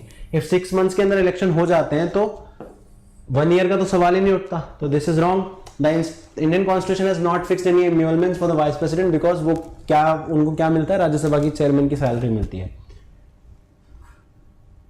राइट? तो this statement is right, because vice president को कोई एम्यूलमेंट नहीं मिलता, रेगुलर सैलरी मिलती है x official chairman of Rajya Sabha के उसमें। नाउ इसमें ये पूछा हुआ है कि एक्स ऑफिशियल चेयरमैन कौन होता है पार्लियामेंट्री ग्रुप्स का? तो ये आपको पता होना चाहिए पार्लियामेंट्री ग्रुप्स क्या होते हैं, इनका बेसिक एम क्या है, और इसका answer speaker of the Lok Sabha है। ये वेरी बेसिक क्वेश्चन है ये, ठीक है? Now with reference to Indian polity consider the following statement. President appoints a member of the Lok Sabha is the speaker pro tem. अब नाउ स्पीकर प्रोटम क्या होता है? If you see speaker election के बाद अपनी सीट वेकेट नहीं करता till the first session of the newly elected Lok Sabha, वो तब अपनी वेकेट करता है सीट, राइट? और उस अब एक स्पीकर ने अपनी सीट वेकेट कर दी, ठीक है, ये स्पीकर 1 थे, इन्होंने सीट वेकेट कर दी, अब ये एक वैकेंसी हो गई, दूसरे स्पीकर इलेक्ट करेंगे। अब ये जो हाउस है, ये how would it function if there is no presiding officer, right? और इलेक्शन अभी हुए नहीं है। So what president do is he appoints a senior member as speaker pro tem, और इनका बेसिक काम ये होता है कि जो नए स्पीकर हैं इनका इलेक्शन ये कंडक्ट कराते हैं। The speaker of the Lok Sabha can be removed only by resolution pass by Lok Sabha by simple majority. अब भाई प्रिसाइडिंग ऑफिसर को हटा रहे हो आप, राइट? वो जैसे वो उसमें है ना नायक पिक्चर में, अगर आपने देखा हो कि चीफ मिनिस्टर कोई रोड पे चलता हुआ बेवड़ा नहीं है जो आप उसको उठा के उसमें डाल दोगे, जेल में डाल दोगे, तो समथिंग लाइक दैट कि speaker because he is the presiding officer you cannot remove him by simple majority, you need a special majority. A person has to resign from membership of his party. Now this is the feature of United kingdom. वहां पे होता क्या है कि if someone elects as a speaker तो वो अपनी party से रिजाइन कर देता है, एंड देन उसकी जो कॉन्स्टिट्यूएंसी होती है इट इज लेफ्ट अनकंटेस्टेड, ताकि जो वो अपना रोल जो है वो रेगुलर तरीके से, इंपार्शियल तरीके से हटा सके। And if you see because this provision is not present in our constitution, या ये नॉर्म भी नहीं है, इस वजह से स्पीकर के रोल पे हमेशा क्वेश्चन रहता है, स्पीकर की न्यूट्रलिटी पे हमेशा क्वेश्चन रहता है। टिल 1962 दोनों ही सेम रूलिंग पार्टी से हुआ करते थे, बट 62 के बाद जो स्पीकर हैं वो रूलिंग पार्टी के होते हैं, और जो डेप्यूटी स्पीकर हैं वो आपके ऑपोजिशन पार्टी के होते हैं, right? So this is a healthy convention. ये आपने देख लिया। This is a very important question कि कौन से बिल लैप्स कर जाते हैं। ये पूछ रहा है कि कौन से बिल लैप्स करते हैं। अब इसकी एक सिंपल सी ट्रिक मैं आपको बताता हूं। नाउ ये जो बिल्स होते हैं ये क्या होते हैं? Laws, right? And laws are meant to govern people, right? एंड ये गवर्न कब होगा? जब कंसेंट टू गवर्न होगा। कंसेंट टू गवर्न होगा। कंसेंट टू गवर्न कौन देंगे? पीपल देंगे, लोग देंगे। और लोग कैसे देंगे? अपने रिप्रेजेंटेटिव्स के थ्रू देंगे, ठीक है? तो ऐसा कोई भी बिल जो लोकसभा से ओरिजिनेट, लोकसभा ने इसको पास कर दिया है और अभी तक वो टोटली पास नहीं हुआ है, दूसरे हाउस से पास नहीं हुआ है, तो वो बिल लैप्स हो जाता है, राइट? बिकॉज लेट सपोज ये एक लोकसभा 1 है और ये एक लोकसभा 2 है। ये मैं आपको इसलिए बता रहा हूं क्योंकि ये फैक्चुअल चीजें याद करनी मुश्किल होती हैं, आपको शायद थोड़ा सा समझने में दिक्कत होगी, बट इफ यू ट्राई तो ये आसान चीजें हैं। ये लोकसभा 1 है, ये लोकसभा 2 है। अब लेट सपोज यहां पे इसको हम बोलते हैं कंसेंट 1, मतलब पहला कंसेंट जो इस लोकसभा के पास था लोगों का, और ये दूसरा कंसेंट, ठीक है, कंसेंट 2 बोल देते हैं इसको। नाउ अगर कोई बिल यहां से पास हो गया, इसका मतलब प्रीवियस जो कंसेंट था वो जो है वो दिया था, लेकिन जरूरी नहीं है, इट इज नॉट मैंडेटरी कि जो दूसरा कंसेंट भी है वो भी इस बिल के साथ होगा। बिकॉज हो सकता है पार्टी चेंज हो जाए, हो सकता है लोगों का मूड चेंज हो जाए, पॉपुलर डिमांड चेंज हो जाए। सो इस तरीके से आप याद रख सकते हैं कि जिस बिल को समर्थन मिल रखा है, लेकिन जरूरी नहीं है कि दूसरी बार भी उसको समर्थन मिल जाएगा। सो दैट इज व्हाई द कौन सा बिल लैप्स करेगा? So the bill pending in both Lok Sabha and Rajya Sabha will lapse. अब मैं आपको एप्लीकेशन करके बताता हूं। पहले मैं ये लगा लेता हूं। तो ये माइक का इक्विपमेंट भी ना थोड़ा सा ट्रिकी होता है, राइट? आपको ऑडियो में कोई इशू तो नहीं है? Please can you confirm me? आप लिख सकते हैं ऑडियो में कोई इशू हो तो।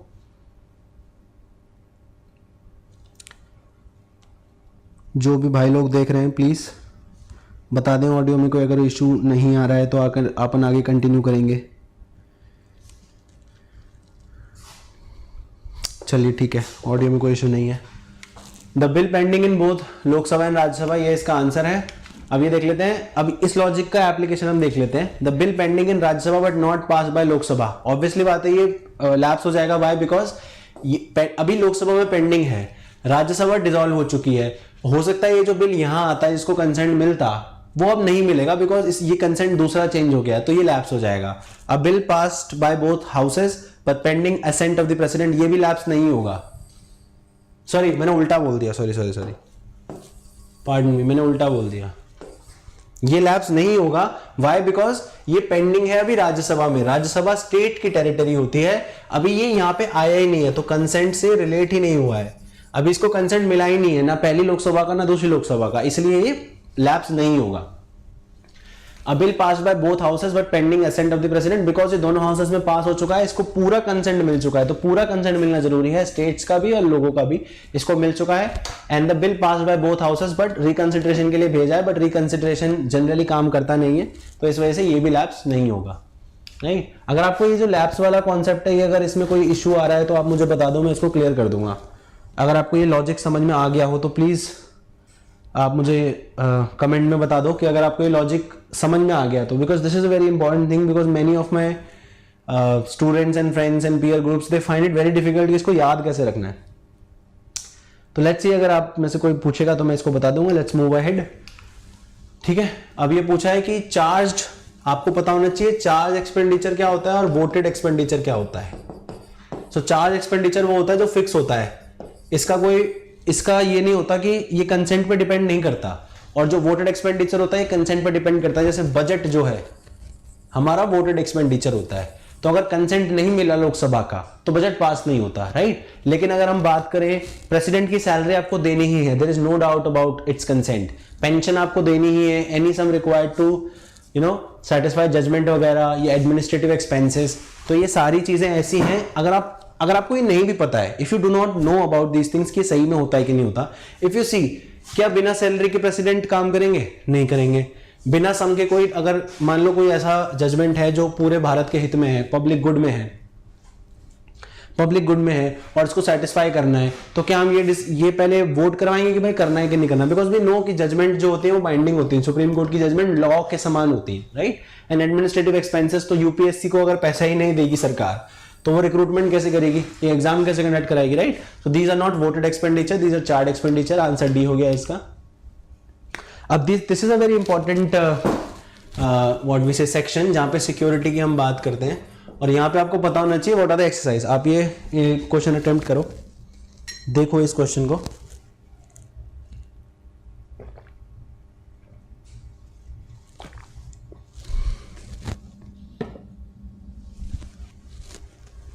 ये एक्सरसाइजेस वगैरह आपको सब याद होनी चाहिए।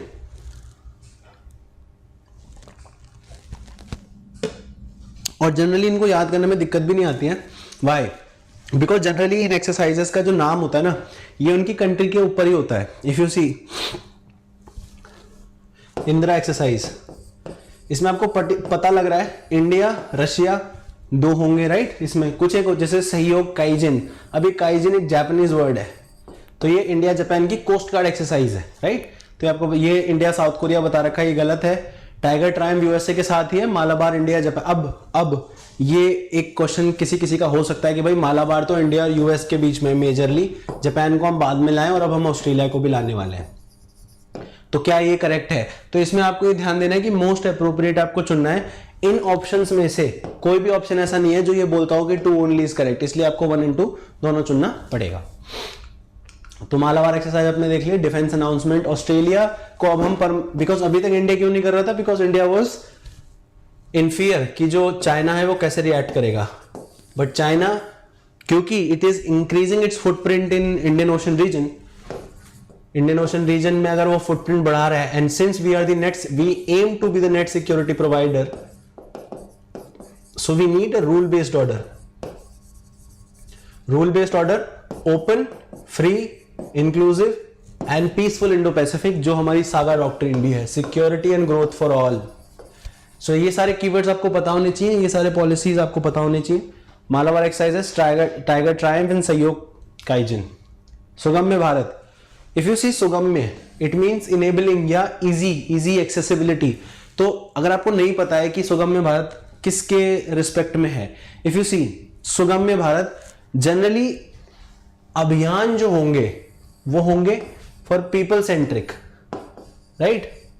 जैसे जल जीवन मिशन था, जल जीवन अभियान था, या और टीबी के लिए कोई कैंपेन है, अभियान है, या कोई फूड के लिए कोई एफएसएसएआई ने कोई कैंपेन चलाया है। एफएसएआई बोलते हुए हमेशा मेरी जीभ लड़खड़ा जाती है, अगर आपकी भी लड़खड़ाती है तो अपन दोनों मिलकर प्रैक्टिस कर लेंगे। कोई बात नहीं। सुगम्य भारत वैसे ये यूनिवर्सल एक्सेसिबिलिटी के लिए है with persons with disability, department of social justice ने चला रखा है ये। तो बिकॉज हमारी इंडिया जो है एक वेलफेयर स्टेट है, और वेलफेयर स्टेट होने की वजह से जो है वो ऐसी सारी चीजें करते रहते हैं, और ये जरूरी भी है। वाई? बिकॉज यहां पे आप ह्यूमन डिग्निटी और इन सब का कॉन्सेप्ट देख सकते हो, जो कि PSIR वाले होंगे वो समझेंगे। ह्यूमन डिग्निटी वगैरह का कॉन्सेप्ट यहाँ पे आता है, इसलिए सुगम्य भारत चलाया गया है। Accessible India campaign, Sugamya Bharat, ministry of social justice and empowerment, और ये एम करता है पार्टिसिपेशन को इंक्रीज करने के लिए, चाहे वो गवर्नमेंट ऑफिसेस की एक्सेसिबिलिटी हो, चाहे वो एम्प्लॉयमेंट की हो, चाहे स्किल डेवलपमेंट की हो, इन सबको वो देखता है। नेक्स्ट क्वेश्चन, शेल कंपनीज क्या होती हैं? पहली बात तो आपको पता होना चाहिए कि शेल कंपनीज क्या होती हैं। Shell companies are basically used for money laundering, tax evasion, terrorist financing. ये फ्रंट्स होते हैं।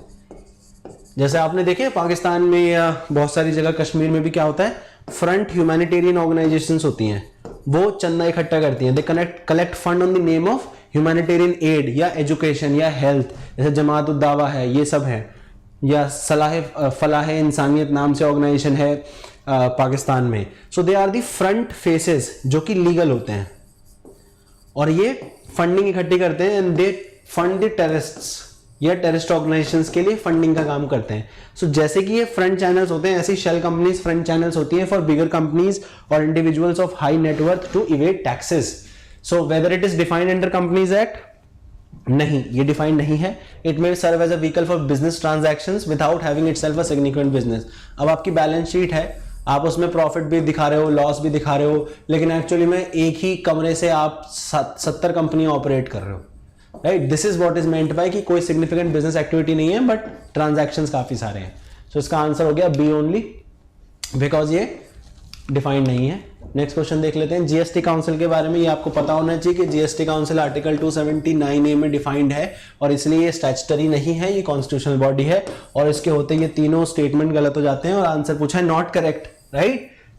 इसीलिए मैं आपको बोल रहा था, जल्दीबाजी में यही गलती होती है, जल्दीबाजी नहीं करनी है आपको, नॉट करेक्ट देख के आंसर लगाना है। पहला स्टेटमेंट गलत हो गया, यानी कि हमें यह पता लग गया कि ये तो आंसर नहीं हो सकता, नॉट करेक्ट पूछा है तो, ठीक है। Now GST council will be a joint forum for centre and state headed by union finance minister. ये एक वेरी जनरल स्टेटमेंट है, और जनरल स्टेटमेंट जनरली राइट होते हैं। All decisions of goods and service taxes shawl be taken by simple majority.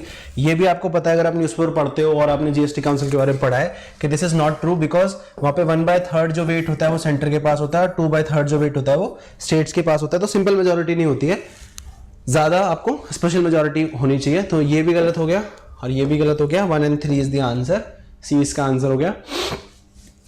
279 finance minister इसको head करते हैं, बाकी जो इंचार्ज होते हैं स्टेट्स के टाइम पे वो इनके मेंबर्स होते हैं। स्टेट के पार्ट पे जो इंचार्ज होते हैं वो इनके मेंबर्स होते हैं। नाउ जीएसटी काउंसिल अपन ने पढ़ लिया। Members of the Lokpal. Lokpal क्या है? It's an anti corruption body. Anna आंदोलन 2011। यार I need to work on my handwriting, I am sorry. Anna आंदोलन,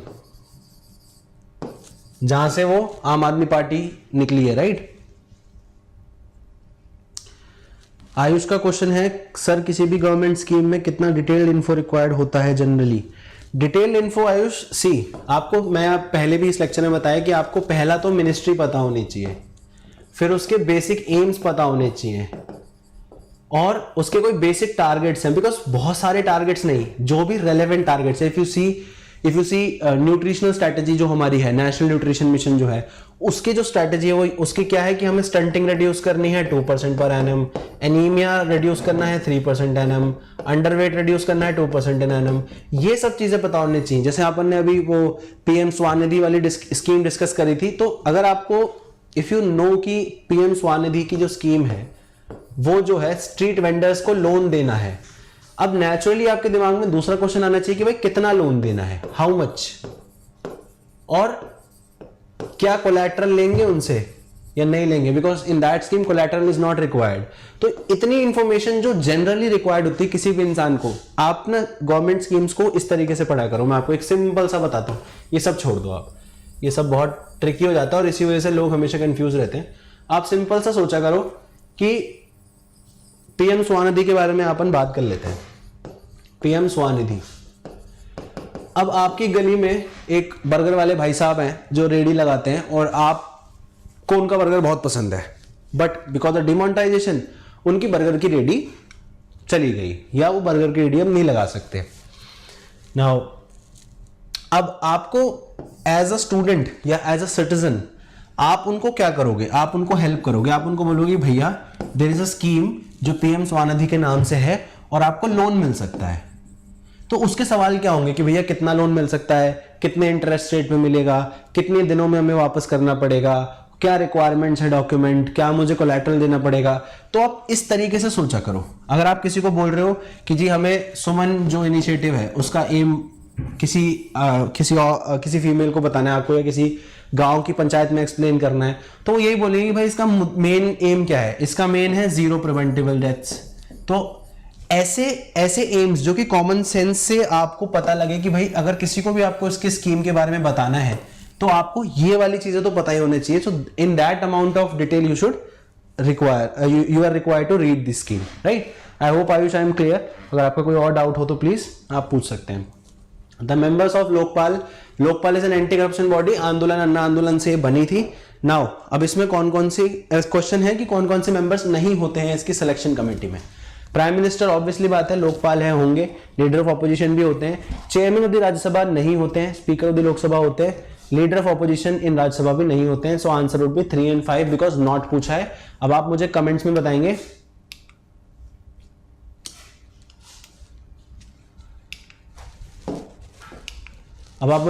बताएंगे कि कौन कौन एक्चुअली में होते हैं, कौन कौन एक्चुअली में होते हैं इसके मेंबर्स। ठीक है, ये मैं आपको स्किप इसलिए कर रहा हूं बिकॉज आप मुझे बताएंगे कौन कौन होते हैं। और आप इफ यू सी ये group A B C D सभी के ऑफिसर्स को ये देखता है। और इसमें प्राइम मिनिस्टर के लिए कुछ एक एग्जाम्पशन जरूर है कि पहली बात तो फुल लोकपाल का बेंच उसको देखेगा।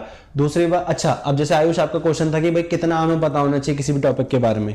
अब मैं आपसे जनरली ये पूछ लूं कि भाई लोकपाल के बारे में बताओ, तो आप यही तो बताओगे कि भाई लोकपाल जो है वो ये मेंबर सेलेक्ट करते हैं, ये उसका जुरिसडिक्शन है और प्राइम मिनिस्टर भी उनके जुरिसडिक्शन में आते हैं। लेकिन प्राइम मिनिस्टर्स के लिए कुछ एक एक्सेप्शंस हैं। वो क्या है कि भाई फुल बेंच ऑफ लोकपाल उनके केस को देखेगा और वो इन कैमरा ट्रायल होगा, जब तक वो प्रूव नहीं होता तब तक वो पब्लिक में नहीं आएगा, राइट। सो जनरल चीजें आपको पता होनी चाहिए। आर्टेमिस प्रोग्राम ये बहुत इंपॉर्टेंट प्रोग्राम है, नासा का प्रोग्राम है। इसका एम क्या है? To send the second man. पहला मैन कौन? पहला मैन फर्स्ट ह्यूमन कौन था जो चांद पे गया था? तो अब सेकेंड मैन और फर्स्ट वुमेन को ये भेजना चाह रहे हैं और साथ में ये आर्टेमिस प्रोग्राम से हमारे फर्दर लूनर मिशंस के लिए वहां पे बेस बनाएंगे। तो हम कोलोनाइजेशन ऑफ मून करने वाले हैं, ठीक है। तो वही हम कर रहे हैं, लूनर एक्सप्लेनेशन। आगे ये एक्सप्लेनेशन है सिंपल कि ये लूनर प्रोग्राम है, स्पेस सूट्स वगैरह ये टेस्ट करेंगे, एक्स्ट्रा वेक्युलर टेरिटरी।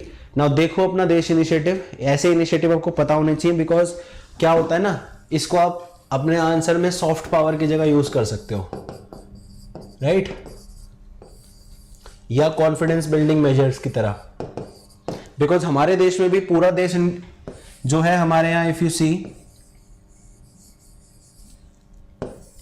आई नो ये मैप बहुत खराब बना है but you will get the idea.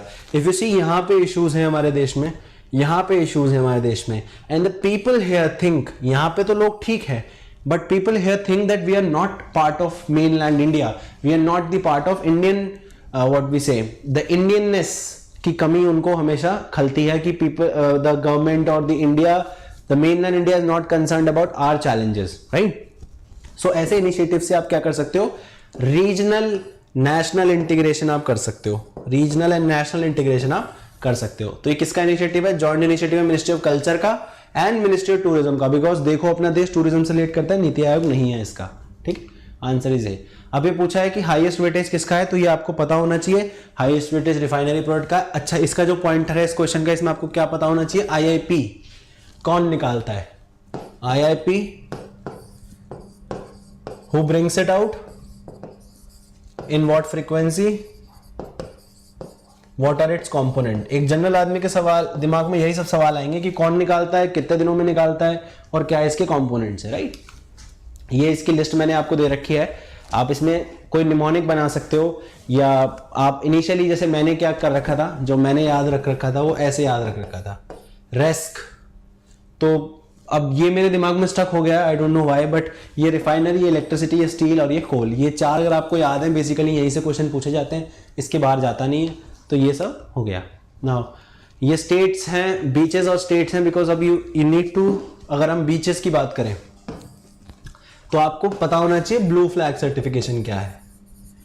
Blue flag certification क्या है, कौन देता है, क्या इसके क्राइटेरिया हैं, do we need to reapply for it, एक बार क्या मतलब एक्सपायर हो सकता है कि नहीं हो सकता, राइट। इंडिया में कौन कौन से बीचेस हैं, इंडियाज बीचेस, ठीक है। एशिया में कौन कौन से बीचेस हैं, सबसे ज्यादा बीचेस कहां पे हैं। ये सब एक कॉमन क्वेश्चंस हैं जो आपके दिमाग में आने चाहिए, वो आप देख सकते हो इस क्वेश्चन से। नेक्स्ट है पावर्स पूछा हुआ है, या इलेक्शन कमीशन के बारे में क्वेश्चन है। आप मुझे कमेंट्स बताइए कि इलेक्शन कमीशन का कॉन्स्टिट्यूशनल आर्टिकल कौन सा है, ठीक है ना। Constitution mandate election commission 3 member body नहीं, बिकॉज आपको पता है कि election commission was a single member body first, उसके बाद ये मल्टी मेंबर बना, फिर सिंगल मेंबर बना, और अब नाउ ये मल्टी मेंबर बॉडी है, तो ये गलत हो गया। State election commissioner is appointed only on the recommendation of chief election commissioner, ये दोनों गलत हैं, बिकॉज ये बोला नहीं हुआ है इसमें। अब आपको इलेक्शन कमीशन ऑफ इंडिया की पावर पता होनी चाहिए। और state election commissioner, if you see state election commissioner, इसकी बात किसमें की गई थी, अब आप मुझे बताएंगे इसकी बात किसमें की गई थी और क्यों ये इसके बेसिस पे नहीं अपॉइंट किया जाता, क्यों ये चीफ इलेक्शन कमिश्नर की रिकमेंडेशन। अच्छा, चीफ इलेक्शन कमिश्नर की रिकमेंडेशन पे कौन अपॉइंट किए जाते हैं, रीजनल कमिश्नर्स अपॉइंट किए जाते हैं, ठीक है। और सिंस ये जो स्टेट इलेक्शन कमिश्नर है ये पंचायत वगैरह के इलेक्शंस देखता है, तो इनको अपॉइंट करने का जो जिम्मा होता है वो स्टेट गवर्नमेंट का होता है, इसमें इलेक्शन कमीशन का कुछ होता नहीं है। स्टेट गवर्नमेंट द गवर्नर उसको अपॉइंट करते हैं। नेक्स्ट क्वेश्चन पॉलिटी, ये पूछा हुआ है कि कौन कौन से इलेक्शंस कराता है इलेक्शन कमीशन। ये आपको सिंपली पता होना चाहिए कि वाइस प्रेसिडेंट के, प्रेसिडेंट के और लोकसभा के, स्टेट लेजिस्लेटिव असेंबली के, ये सब वो कराता है। और उसके बाद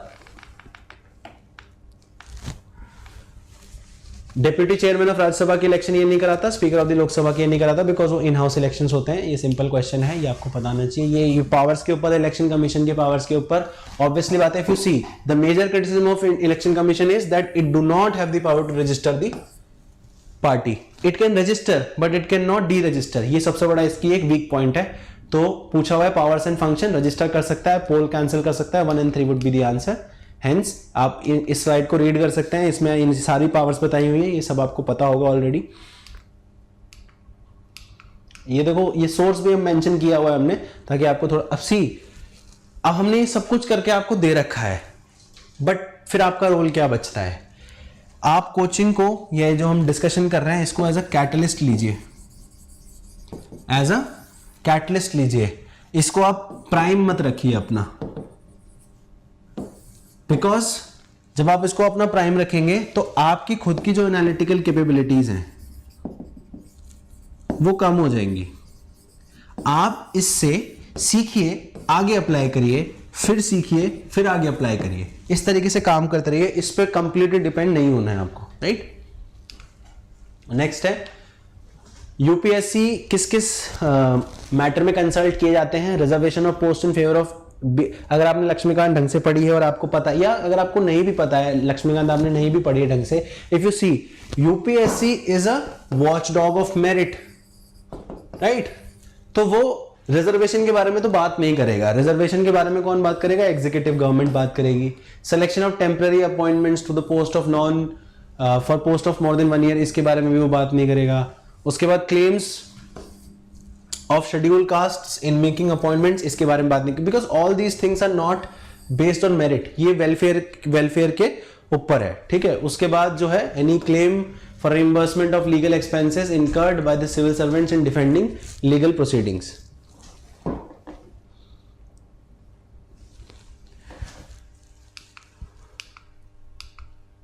ये आप देख लेना, लिमिटेड है, ये लिमिटेशंस हैं, प्रेसिडेंट कैन एक्सक्लूड पोस्ट वगैरह। सो लेट्स डू दिस, अभी इसको आगे कर लेते हैं। A member other than chairman of state public service commission eligible to reappointment. अब ऑब्वियसली बात है, chairman of a state public commission, ये इससे नीचे तो अपॉइंट हो ही नहीं सकता, इससे ऊपर ही अपॉइंट होगा हमेशा, because these are factual question. तो member of any other state public service commission, chairman of any other, so chairman of state public service commission, chairman of any other state public service commission. क्योंकि ये member के बारे में question है तो member chairman भी बन सकता है और उस स्टेट कमीशन का दूसरे का भी बन सकता है, ठीक है। तो आंसर इसका सी हो गया, बिकॉज वो सेम लेवल पे अपॉइंटमेंट नहीं हो सकता उसका। With reference to report of 15th finance commission, कौन से क्राइटेरियाज हैं जो नहीं कंसिडर किए गए हैं? तो पता होना चाहिए आपको, पॉपुलेशन ऑफ 1971 कंसिडर नहीं की गई है, सिर्फ पॉपुलेशन ऑफ 2011, एरिया और डेमोग्राफिक परफॉर्मेंस 2, 3 and 4 किए गए हैं। 1 only is the answer, right. ये क्राइटेरियाज हैं, ये आपको पता होना चाहिए कि क्या ये है, क्या डिफरेंसेस हैं इसमें। डेमोक्रेटिक सिस्टम को मेंटेन करने का बुलवर्क किस किस उसके पास है? ऑब्वियसली बात है, election commission, free and fair election, supreme court जो है वो ओरिजिनल जुरिसडिक्शन रखता है। यूपीएससी डेमोक्रेटिक इंस्टीट्यूशंस मेंटेन करने में कोई काम नहीं करता। कैग आप बताइए 1, 2 एंड 1, 2 अगर हम देखें यूपीएससी को अगर हम हटा दें, which of the following institutions are the bulwarks of the democratic system of government of India? तो ये चारों ही करते हैं, ठीक है। अच्छा, ये अगर हम देखें तो हम ये कह सकते हैं कि ये फ्री एंड फेयर इलेक्शन कराते हैं, ये रिक्रूटमेंट मेरिट बेस पे कराते हैं, फेयर रिक्रूटमेंट कराते हैं, ये फाइनेंशियल डेमोक्रेसी को बना के रखते हैं। इस तरीके से आप इनको कनेक्ट कर सकते हैं, right. National commission for backward class, following statement, it has accorded constitution status 102, ये करंट अफेयर है, 5 मेंबर बॉडी है। Chairperson of this commission is an ex officio member of, chairperson of this commission is an ex officio member of the national human rights commission. अब आप ये बताइए कि यह ठीक है ये नहीं है। National commission for backward class 1992 में मंडल जजमेंट के बाद बना था, 102 अमेंडमेंट के बाद इसको कॉन्स्टिट्यूशन स्टेटस मिला। अब ये 338 के अंदर है, 338 एंड 338A, 338A इसमें जो है NC/SC और NC/ST के बारे में बताया और ये NC/BC के बारे में बात हो गई। Commission is also enlarged. उसके बाद चेयरपर्सन क्या क्या होगा? Chairperson, vice chairperson, 3 other members. और स्टेटमेंट 2 करेक्ट है। Chairperson of NCBC is an ex officio member of the human rights commission. 3rd is also correct. ये इसके मेंबर्स की नाम है। कैग के बारे में कुछ वो हैं, the legality of money shown in the accounts has been disbursed and the wisdom, faithfulness in economy. ये अगर आप देखें दोनों ही पॉजिटिव चीजें हैं और कैग एक पॉजिटिव बॉडी है। आंसर इसका सी होगा, सिंपल है। Which of the following statement is not correct regarding the attorney general? तो आपको पता होना चाहिए कि attorney general is free to practice, private practice भी ये कर सकते हैं, ठीक है। ही मस्ट बी क्वालिफाइड, ये ठीक है, बिकॉज तभी वो एजी बन सकते हैं। He is debarred from private legal practice, ये गलत है, ठीक है। He has right to speak, to take part in proceeding of both the houses and then in the performance of his official duty he can appear in any court in the territory of India, ये भी ठीक है। Answer इसका B हो जाएगा कि is not debarred, so not correct पूछा था इसमें, ठीक है। With reference to GST council, consider the following statement, prime minister is ex officio chairperson of this council. GST भाई प्राइम मिनिस्टर नहीं है, फाइनेंस मिनिस्टर होते हैं। The vote of central government has the weightage of 1/2 नहीं 1/3 होता है, ये अपन already discuss कर चुके हैं। डी आंसर हो जाएगा इसका। Institution given above has been created by constitution, solicitor general of India, advocate general of India, state finance commission. अब आप बताइए, एडवोकेट जनरल ऑफ स्टेट पूछा है यहां पे।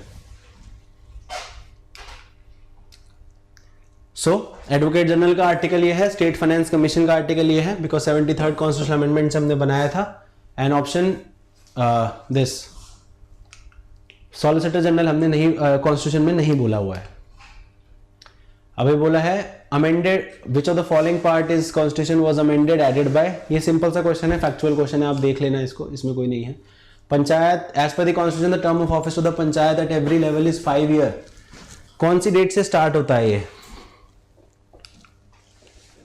Every panchayat unless sooner dissolve 5 years from the date of first meeting, ये ध्यान रखना, फर्स्ट मीटिंग से होता है ये इसमें कैच था। पेशा के बारे में पूछा हुआ है, ये आपको अच्छे तरीके से पता होना चाहिए कि ग्राम सभा के पास सारे ही रेगुलेशन पावर्स होते हैं। ये यहाँ पे अगर हम देखें ऑल ऑफ द अबव इसका आंसर है, सारे रेगुलेशन पावर ये होते हैं, ठीक है।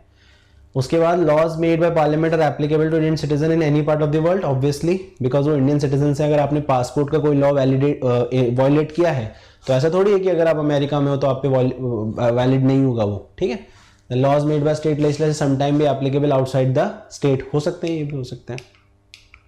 ट्रैवल एडवाइजरी काउंसिल कौन से किस स्टेट में बनी है, मतलब किस प्रोविजंस के अंदर है। Governor on matters of pertaining to welfare, it is formed under which one of the following articles. तो ये जो ट्रैवल एडवाइजरी काउंसिल है 5th शेड्यूल के अंदर बनी हुई है, ये आपको फैक्चुअल चीजें पता होनी चाहिए। उसके बाद public health and sanitation legislative subject जो है ये स्टेट लेजिस्लेचर का सब्जेक्ट है, क्योंकि एजुकेशन हेल्थ वगैरह ये जो सब्जेक्ट्स हैं ये स्टेट लेजिस्लेचर के ही हैं। कंकरेंट लिस्ट में क्या क्या होते हैं, और ये ध्यान रखना इस अमेंडमेंट से 42nd अमेंडमेंट से education, forest, weights, measures and administration of justice ये सब कंकरेंट लिस्ट में डाल दिए गए हैं। उसके बाद लेजिस्लेचर 20 स्टेट से pass resolution requesting parliament to enact state list पे है। और इसके बारे में पूछो भाई कि जब स्टेट रिक्वेस्ट करते हैं पार्लियामेंट को तो फिर उस लॉ की कैरेक्टरिस्टिक पूछी हुई है। दो स्टेट विच द लॉ दस enacted bye the parliament is shall not be applicable, किस किस पे एप्लीकेबल नहीं होगा। दो state which has pass the resolution, उन पे तो एप्लीकेबल होगा ही ना, क्योंकि उन्होंने तो रेजोल्यूशन ही पास किया है। Any other state which passes a resolution to that effect in this legislature afterward all the states whether they pass, now इस पे एप्लीकेबल नहीं होगा।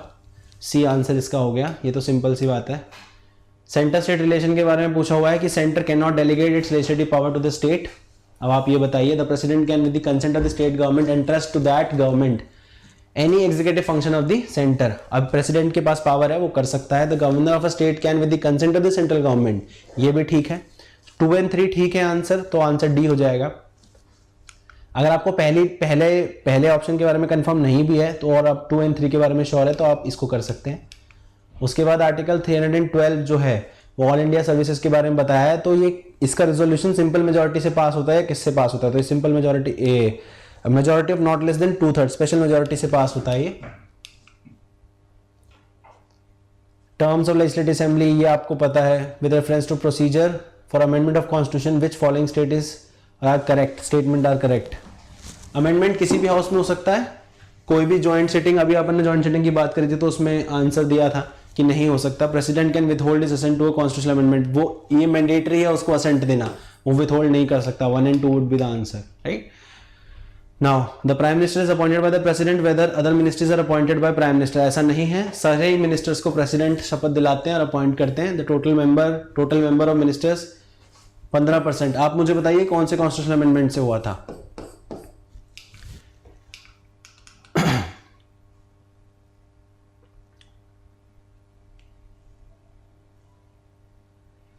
यहाँ पे है both houses of the parliament, ऐसा नहीं है, ठीक है। Both house of the parliament नहीं है, लोकसभा के 15% से ज्यादा नहीं हो सकता है। Advice of the council of ministers binding, basic polity question है ये, तो ये सिंपल क्वेश्चन है। A person who is not a member of either house continue, ये भी फुल मेंबर नहीं हो सकता। फुल मेंबर वो तभी होगा जब वो मेंबर बन जाएगा, फुल टर्म वो तभी करेगा।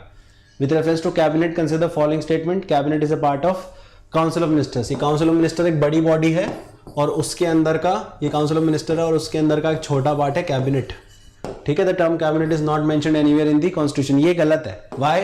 Because term cabinet 42nd constitution amendment से इंट्रोड्यूस किया गया था, not 42nd constitution amendment but उसके बाद जो जिससे वो बाइंडिंग किया गया था 44th कॉन्स्टिट्यूशन अमेंडमेंट से, कि रिटन एडवाइस ऑफ कैबिनेट पे ही इमरजेंसी जो है वो लागू की जाएगी, ठीक है। सो पार्डन मी, 42nd नहीं था, 44th था, राइट। कैबिनेट कमिटीज के बारे में पूछा है कि ऑल कैबिनेट कमिटीज नहीं है, जो अपॉइंटमेंट वाली हैं, अकोमोडेशन वाली हैं, जो नॉन इंपॉर्टेंट वाली हैं, उनको प्राइम मिनिस्टर हेड नहीं करते, तो आंसर इसका सी हो जाएगा। बिकॉज 1 ये जो है गलत होते ही ये सब ये गलत हो जाएंगे। Special position of prime minister, resignation of an incumbent prime minister automatically dissolves, ये सही है। Death of an incumbent prime minister automatically dissolve the council and devices the president with regard to the appointment of the attorney general and CAG. तो ये तीनों ही ठीक है, ऐसा ही होता है। Prime minister is the epitome, जो पावर का एपिटोम है वहां पे रहते हैं। सेटिस्फैक्शन ऑफ द प्रेसिडेंट आपका satisfaction of council of minister होता है, आपको पता है। उसके बाद विच of the following hold office even after the dissolution of Lok Sabha, तो ये अभी आपने देखा था कि स्पीकर ऑफ द लोकसभा इसको होल्ड करके रखते हैं। The parliament can create legislative council if Rajya Sabha resolution pass करती है स्पेशल मेजोरिटी से, sorry legislative council of state पूछा हुआ है, तो लेजिस्लेटिव असेंबली को वो करना पड़ेगा, रेजोल्यूशन पास करना पड़ेगा, तब जाके ये होगा, ठीक है। With reference to the composition of state legislative assembly consider the following statement. Maximum strength fixed कर रखी है 552 पे, 1/3 of the seat are reserved for the schedule caste and schedule tribe. क्या ये ठीक है? 552 की मैक्सिमम स्ट्रेंथ करेक्ट पूछा हुआ है, दोनों ही इनकरेक्ट है बिकॉज मैक्सिमम स्ट्रेंथ 500 की है और 1/3 नहीं, क्योंकि शेड्यूल ट्राइब्स अगर आप नॉर्थ ईस्ट वाले एरियाज में देखोगे तो वहां पे ज्यादा है। अब इसने ओथ नहीं ली है, मिस्टर ए ने ओथ नहीं ली है। अब ये मिस्टर ए क्या क्या कर सकते हैं? Can participate in the proceedings but can not vote, obviously बात है, बट इनको वो करना पड़ेगा, फाइन देना पड़ेगा। Not mister A is not eligible for the privilege and immunities of state legislature. तो ये एलिजिबल होंगे because he is elected, but उसने ओथ नहीं ली है, और ओथ ना लेने पे वो वोट नहीं कर सकते हैं बस, ठीक है, ये ठीक है। किस ग्राउंड पे डिस्क्वालीफाई हो सकते हैं? Is disqualify on the ground of 10th schedule defection, आपको पता होना चाहिए, तो उसमें स्पीकर डिसीजन लेते हैं। With reference to state legislature which of the following bill does not lapse, ये अपन ने अभी कर लिया क्वेश्चन, दोबारा रिपीट नहीं करेंगे। With reference to public account committee consider the following statement. Rajya Sabha is no representation in this committee, ये गलत है बिकॉज एस्टिमेट कमेटी में नहीं होता है। आपको ये सारी फाइनेंशियल या जो बोले हम पार्लियामेंट्री कमेटीज पढ़नी है नेक्स्ट टेस्ट से पहले, ठीक है। सो answer would B D, finance minister is invariably the chairman of this committee. ऐसा नहीं होता है बिकॉज जो इसकी जो मेंबर सिलेक्ट होते हैं उसमें से एक मेंबर को चेयरमैन बनाता है, कौन? स्पीकर बनाता है, प्रिसाइडिंग ऑफिसर बनाता है, ठीक है। ये ओरिजिन पूछा हुआ है 1921 में किस कमेटी का ओरिजिन हुआ था? तो पब्लिक अकाउंट कमेटी का, एस्टिमेट कमेटी का हुआ था। और आपको ये पता होना चाहिए कौन सी रिकमेंडेशन, किसके रिकमेंडेशन पे ये कमेटी बनाई गई थी। Now demand grant is over, तो इसमें क्या करते हैं? When the time allotted for discussion on the demands of grant is over, the speaker puts the undiscussed clauses of bill along with the discussed ones to vote. इसको क्या कहते हैं? Guillotine. एकदम गिलोटीन क्या होता था? फ्रेंच रेवोल्यूशन के time पे एक ऐसी वो होती थी, यहाँ पे आदमी का सर रखा जाता था, मतलब ऐसे रखा जाता था, और ये ब्लेड होती थी और इसको एक झटके में काट दिया जाता था, तो इसलिए इसको इस मोशन का नाम गिलोटीन मोशन है, ठीक है। और आपको सारे क्लोजर मोशंस पता होने चाहिए, एक बार पढ़ लेना, कंपार्टमेंटलाइज क्लोजर और ये सब। Private member bill introduce in the Parliament by citizen of India who is not a member of Parliament. नहीं भाई, मेंबर ऑफ पार्लियामेंट होना पड़ेगा, बट जरूरी नहीं है कि वो गवर्नमेंट में मिनिस्टर हो। No private member bill has been passed, ये तो पॉसिबल ही नहीं। आपको पता है कि 14 प्राइवेट मेंबर बिल पास हुए, हालांकि बहुत टाइम में होते हैं, लेकिन हुए जरूर है, ठीक है। तो आंसर इज डी। ये आपको डिफरेंस पता होना चाहिए, पब्लिक बिल और प्राइवेट बिल का क्या क्या डिफरेंसेस हैं, ये आप एक बार पढ़ लेना कि इनके लिए केवल फ्राइडे अलॉटेड होता है, फ्राइडे को इसको डिस्कस कर सकते हैं। और जनरली प्राइवेट मेंबर बिल जो होते हैं वो पास नहीं होते हैं बिकॉज गवर्नमेंट अश्योरेंस दे देती है, और उसके लिए एक अश्योरेंस कमेटी भी बनी हुई है, अगर आपने पढ़ा हो तो। एडजॉर्नमेंट ओनली टर्मिनेट सिटिंग, अब ये आपको मैंने आपको पहले बोला था कि एडजॉर्नमेंट मोशन आपको पढ़ना है, closure adjournment motion, censure motion, ये सब पढ़ना है, उनका इफेक्ट क्या होता है हाउस पे, वो भी आपको देखना है। तो इस क्वेश्चन का आंसर हो गया C. The money received from which of the following sources are credit to the public account of India. अब ये ध्यान रखेंगे, consolidated fund of India, contingency fund of India, इसको ऐसे लिख देते हैं, और पब्लिक अकाउंट्स। इनमें क्या फर्क है? पब्लिक अकाउंट में पब्लिक का पैसा होता है, ठीक है, तो स्मॉल सेविंग स्कीम ये सब पब्लिक अकाउंट में होते हैं। और सीएफआई में जो होता है टैक्सेशन का या गवर्नमेंट के हक का पैसा होता है, जैसे कि टैक्सेस वगैरह, तो ये सब होते हैं। तो इसका आंसर हो जाएगा डी, 1 2 3 4। पब्लिक अकाउंट में सब होते हैं, पब्लिक अकाउंट में पूछा हुआ था, तो सब पब्लिक का ही पैसा है, चाहे प्रोविडेंट फंड का डिपॉजिट हो। क्या ये गवर्नमेंट का हक है? नहीं, ये लोगों का हक है, लोग अपनी सेविंग्स करते हैं। रेमिटेंसेस, ये भी गवर्नमेंट का हक नहीं है। सेविंग बैंक डिपॉजिट, तो आप इसको ऐसे याद रख सकते हैं कि जो पब्लिक का पैसा है खुद का और गवर्नमेंट का उस पर कोई हक नहीं है, वो पब्लिक अकाउंट में जाता है, ठीक है। ये बोल रहा है कि x is a member of the lower house of the parliament from a remote constituency, he can address the house, कौन सी लैंग्वेज में? किसी भी लैंग्वेज में कर सकता है विद द स्पीकर की परमिशन, ठीक है, मदर टंग में भी कर सकता है वो। Parliament establish contingency fund of India कब स्टैब्लिश किया गया था? Fund is at the disposal of president, control by finance secretary, ठीक है, ये ध्यान रखना कि फाइनेंस सेक्रेटरी इसको कंट्रोल करता है और डिस्पोजल ये प्रेसिडेंट के होता है। आपको सेंसर मोशन और नो कॉन्फिडेंस मोशन में डिफरेंस पता होना चाहिए। ये अपन ने डिस्कस कर चुके हैं कि नो कॉन्फिडेंस मोशन और सेंसर मोशन में क्या होता है। नो कॉन्फिडेंस मोशन के पास होते ही सरकार गिर जाती है, और सेंसर मोशन के लिए अपन को स्टेटमेंट देना पड़ता है रीजन का, नो कॉन्फिडेंस मोशन के लिए नहीं देना पड़ता। ठीक है, इसका आंसर हो गया है, ये आप देख लेना इसको। अब मेंबर ऑफ, ये सेम क्वेश्चंस हैं। स्टार्ट क्वेश्चंस कौन से होते हैं, अनस्टार्ट क्वेश्चन कौन से हो सकते हैं, ये रिटन क्वेश्चंस होते हैं। ठीक है, ये ओरल इनका जवाब होता है। ठीक है, ऐसा होता है। ओरली पूछा हुआ है ना, ओरली कौन सा देगा, तो मैंने आपको बताया, इसको ऐसे याद रख लो कि अनस्टार्ट जो है स्टार्ट से लंबा है, यानी कि हमें ज्यादा लिखना पड़ेगा, तो रिटन रिप्लाई आता है इसका। तो मैंने तो ऐसा निमोनिक बनाया हुआ है, आप देख लो अगर आपको ये सूट करता है तो। 73rd, 3 टायर सिस्टम किसके लिए, इंटरमीडिएट में नहीं रख, अगर हमें कॉन्स्टिट्यूएंट पंचायत नहीं करनी इंटरमीडिएट लेवल पे, तो उसके लिए अगर आपकी 20 लाख से कम आबादी है तो आप मत करो उसको। ठीक है, उसके बाद कौन सी चीजें कॉन्स्टिट्यूशन में मेंशन नहीं है। ग्राम सभा तो ऑब्वियसली मेंशन होगा, मेट्रोपॉलिटन प्लानिंग कमेटी और डिस्ट्रिक्ट प्लानिंग कमेटी, तो ये तीनों ही मेंशन है। नन ऑफ द अबव इसका आंसर हो गया। वो among the following have the right to vote in the election of both the legislative assembly, legislative council. अब बताओ किसके में होता है, लेजिस्लेटिव असेंबली, लेजिस्लेटिव काउंसिल। सभी को होगा ना यार, ये तो सभी हैं टीचर्स। इनको भाई जो टीचर्स हैं वो लेजिस्लेटिव असेंबली में भी तो वोटर्स होंगे, और जो टीचर्स हैं वो लेजिस्लेटिव काउंसिल में भी वोट करते हैं। तो आपको लेजिस्लेटिव काउंसिल का इलेक्टोरल कॉलेज पता होना चाहिए। Finally the last question, if the number of seats allotted to the state in the Lok Sabha is 80, then the number of seat reserved for the schedule caste क्या होगी। अभी ध्यान रखना, लोकसभा के बारे में पूछा हुआ है, ये प्रोपोर्शन में होती है। ठीक है, ये हो गया। So thank you all for attending this lecture. I hope आपको ये सब क्वेश्चन समझ में आए हुए। डू नोट द पॉइंटर्स, उन पे आप पढ़ाई करना, उनको याद करना। Thank you.